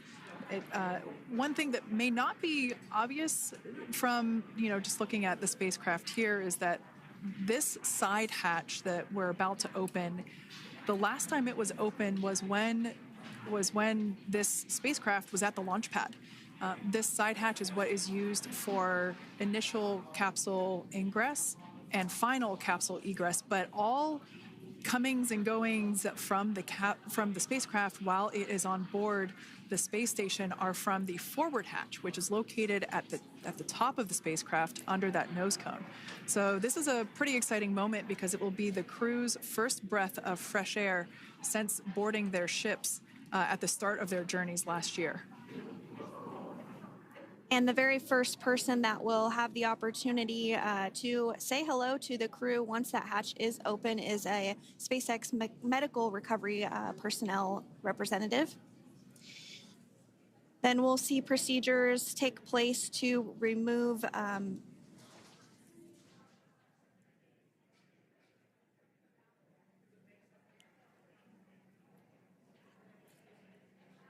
the footrests of Dragon.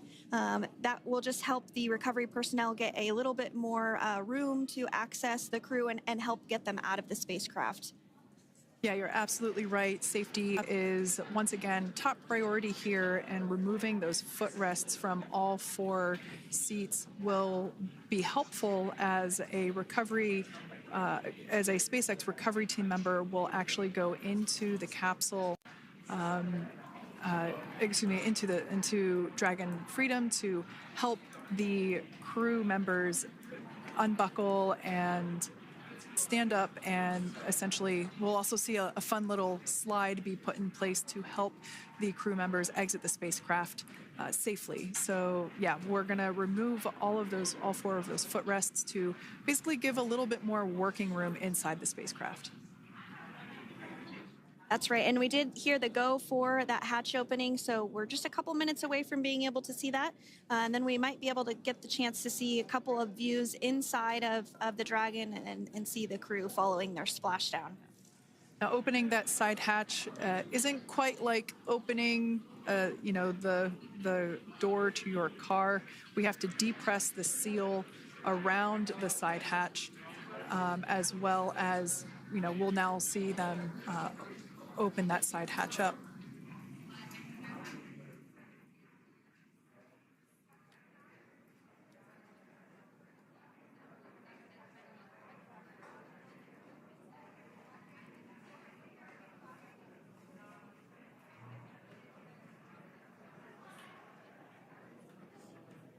And there you have it. The side hatch is open for the first time since September.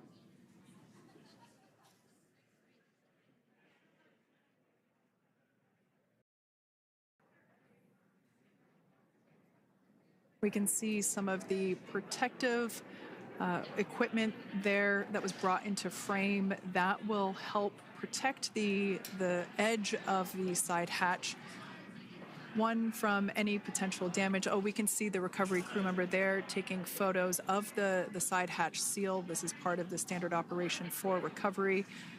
These photos will get saved into our procedure. We'll then install that protective frame around the side hatch. This helps to ensure that the side hatch itself, the edges of it, incur no damage while crew members are coming out from the spacecraft.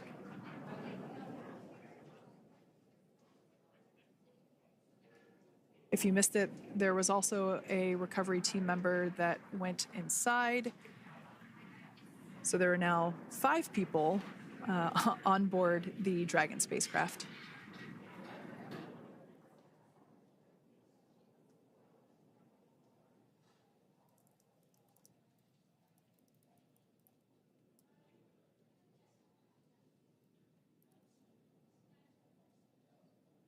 And if you are just joining us, it has not yet even been an hour since Crew-9 splashed down off the coast of Tallahassee, Florida at 2:57 p.m. Pacific time. The crew is now on board the recovery vessel Megan, and the hatch is open. The next major milestone that we'll see is when the crew will actually egress or exit the spacecraft. But before that, they'll continue to, the recovery personnel rather, will continue to install that protective area around the hatch and then remove the footrests. So we're a couple minutes away from seeing the crew egress, but not too long away.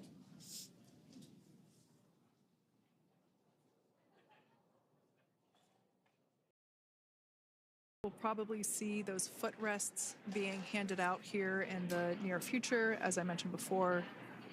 Oh, of course, we got to get a well-documented photo of the moment.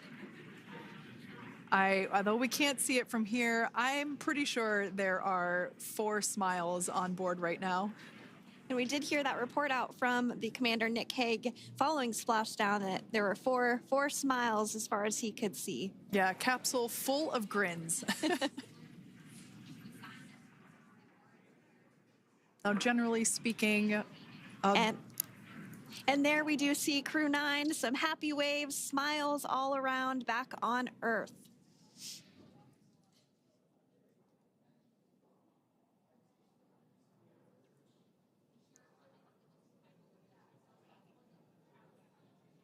Generally speaking, we have the individuals in the two center seats of the spacecraft exit first. You might hear us refer to this as the exit process as egress. It's just another term for exiting the spacecraft. Generally speaking, we most of the time have the two center seats egress first, as it makes moving around inside the capsule a little bit easier.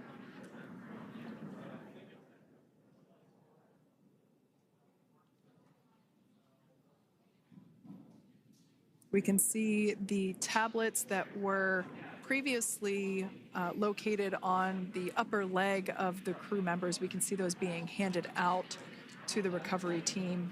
Those were taken off prior to the entry phase, to spacecraft reentry. Those had to be stored and secured prior to dynamic operations.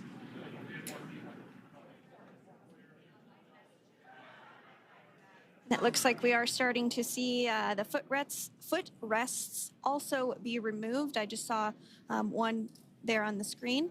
There are 4, of course, one for each crew member.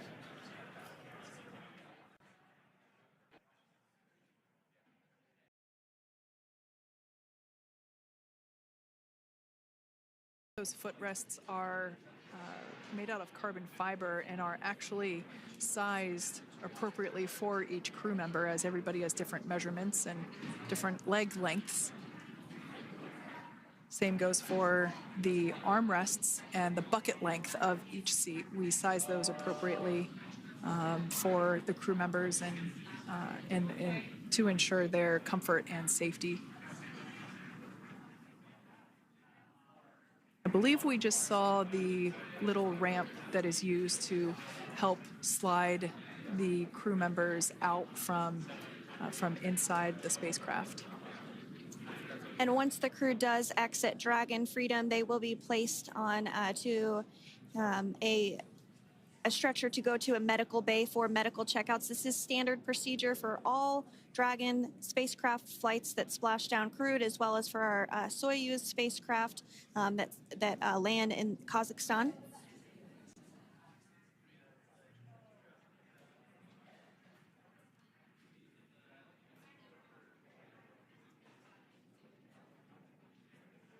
We could see the exterior of Dragon Freedom quite clearly in this shot, and it's such a beautiful sight. I personally prefer the capsule when it has some of that charring from atmospheric reentry. It is the signature sign of a capsule that has returned to Earth.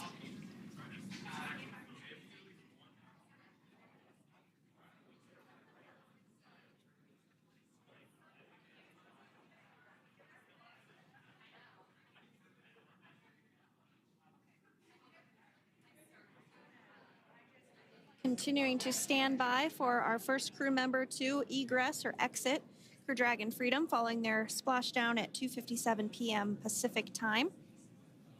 Dragon undocked from the International Space Station at 10:05 p.m. Pacific just yesterday, so it was about 17 hours of phasing.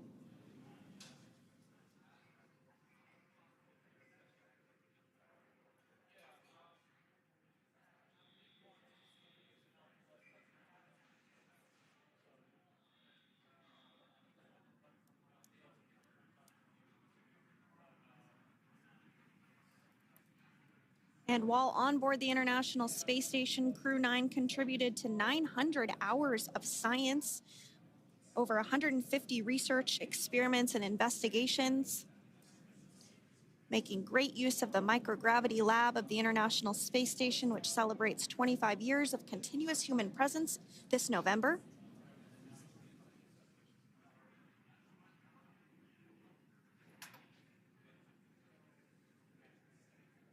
Looks like we're about to get our first crew member here upon egress of the Dragon spacecraft.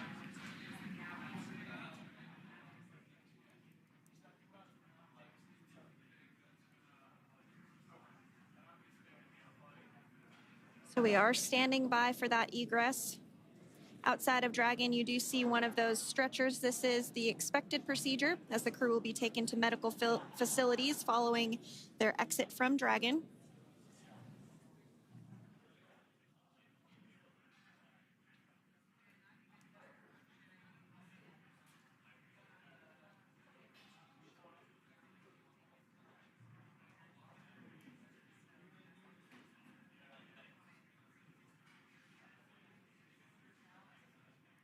We can see folks on board clapping as our first crew member.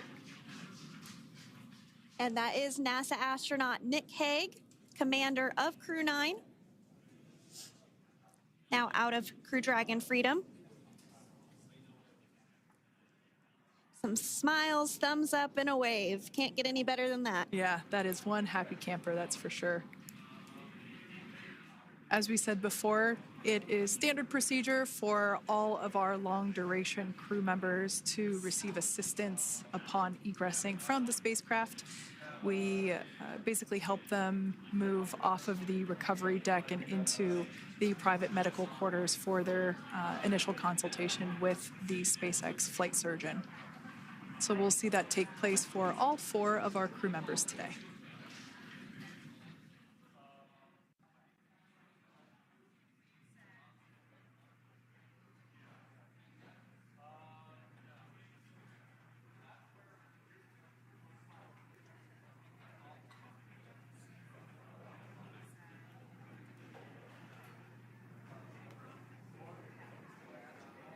And we are standing by for the next crew member to exit Freedom.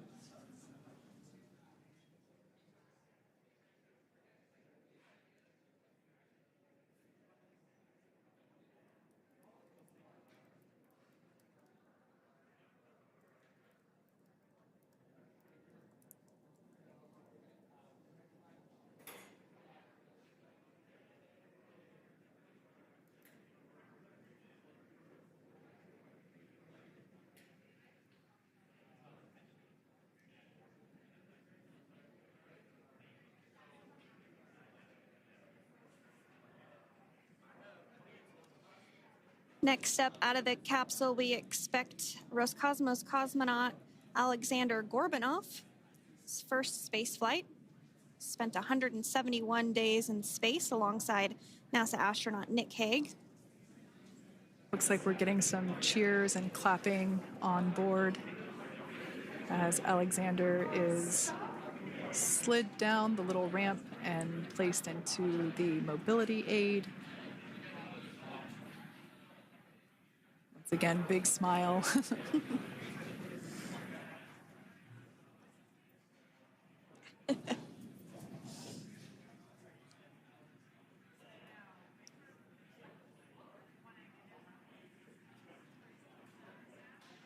Now, the 2 crew members remaining in Dragon are NASA astronauts Sunny Williams and Butch Wilmore. They completed 286 days in space.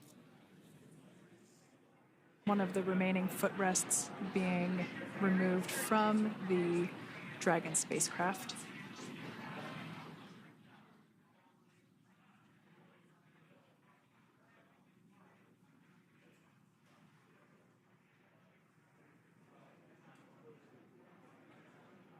As I said before, we generally try to have the crew members that are located in the 2 center seats aboard Dragon, and we like to have them egress first if possible, as it creates a little bit more movable working room inside the spacecraft. There is a recovery crew member inside that is helping all of our Crew-9 crew egress or exit from the spacecraft.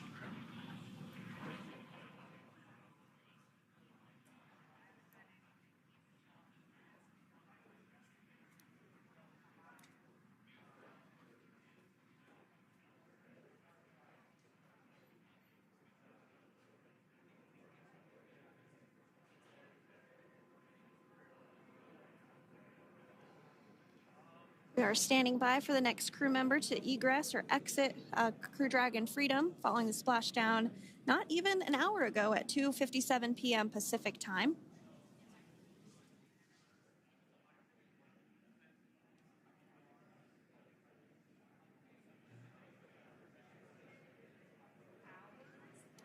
Really have the recovery operations down pretty quick at this point.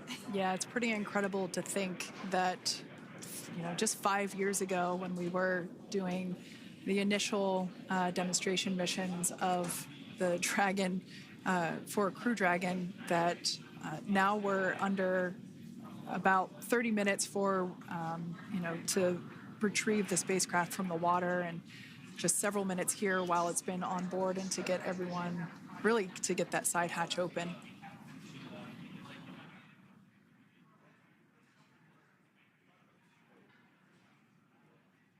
For those of you that have just recently joined, the Dragon had an on-time splashdown. It looks like we're getting our next crew member here. That is none other than Sunny Williams. Big smile, big waves. She, like her other crew members, now will be assisted onto the mobility aid.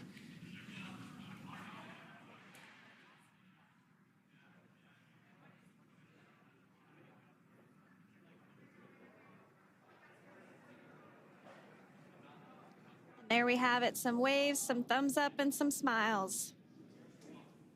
Definitely seems to be a theme among all recovery operations. Absolutely. And of course, that leaves NASA astronaut Butch Wilmore inside Dragon in seat 4.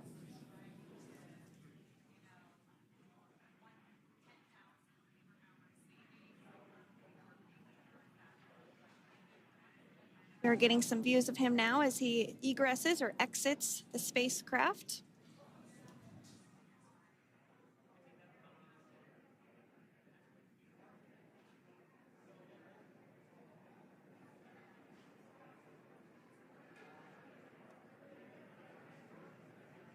Once again, some elation and cheers there from Butch Wilmore.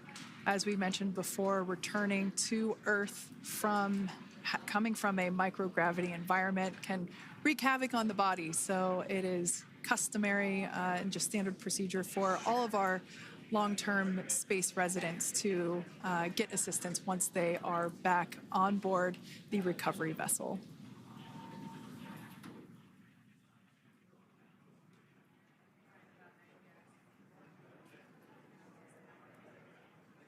Well, now that Nick, Butch, Sunny, and Alexander are safely back home on Earth and getting checked out by the NASA medical team, we're going to wrap up our live coverage of their return. The Crew-9 mission began a little differently than usual since Butch Wilmore and Sunny Williams were already aboard the space station when Nick Hague and Alexander Gorbunoff arrived on the Crew-9 spacecraft in September. Having arrived as the crew flight test crew for Starliner, Wilmore and Williams were fully incorporated into the space station's Expedition 72 team and began research and other work aboard the station along with the other crew members. Williams commanded the orbiting laboratory for much of the expedition. After a successful liftoff and separation from Falcon 9, Nick and Alexander made a short flight on board Dragon to the International Space Station. Veterans of long-duration space station missions, both Williams and Wilmore conducted spacewalks during their 9 months in space. Like all crews on the station, Crew-9 had the ability to leave at any point had there been an emergency. With their full-duration mission coming to an end, the crew began packing up their personal items for their return to Earth about a week ago and worked through tasks and shared lessons learned with Crew-10 teams as they arrived a few days ago.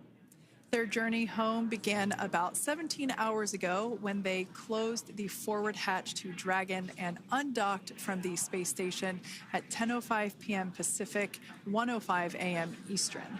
After 4 successful departure burns and a phasing burn to line up their orbit, Nick, Butch, Sunny, and Alexander rested for a few hours before waking up to prepare for re-entry this morning.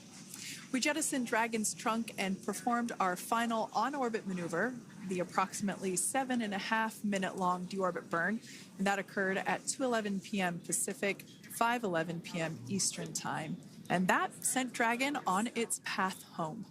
The spacecraft re-entered the Earth's atmosphere and slowed its descent with successful deployments of 2 drogue parachutes and 4 main parachutes, with the final splashdown occurring off the coast of Tallahassee, Florida at 2:57 p.m. Pacific, 5:57 p.m. Eastern.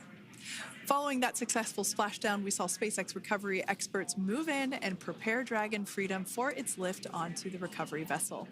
And just a little less than an hour following splashdown, we saw Nick, Sunny, Butch, and Alexander make their way out of Dragon and into the recovery ship's medical facilities, safe and sound. Next up, they'll catch a helicopter flight back to shore, where they'll transfer to aircraft that will take them home. The astronauts will take a NASA plane for the short flight back to Houston, where they'll be reunited with family and friends to bring an end to this mission. It's been an honor and a privilege to share their journey with all of you as we continue this new era in human spaceflight. Return today marks the end of the direct handover we executed after successfully launching the Crew-10 mission to the space station just last week on Friday, March 14th. Thank you, as always, for joining us for tonight's coverage of the splashdown of Crew-9. Remember to follow SpaceX on X and NASA online and on social media for updates for the very latest on crew and cargo flights to and from the International Space Station. And we'll continue to share the progress of Nick, Sunny, Butch, and Alexander on social media as they travel back home. We do also have a post-splashdown media briefing coming up at approximately 4:30 p.m. Pacific, 7:30 p.m. Eastern, where leadership will share a final update as we conclude this successful mission. So, from all of us at NASA and SpaceX, welcome home, Crew-9. So long.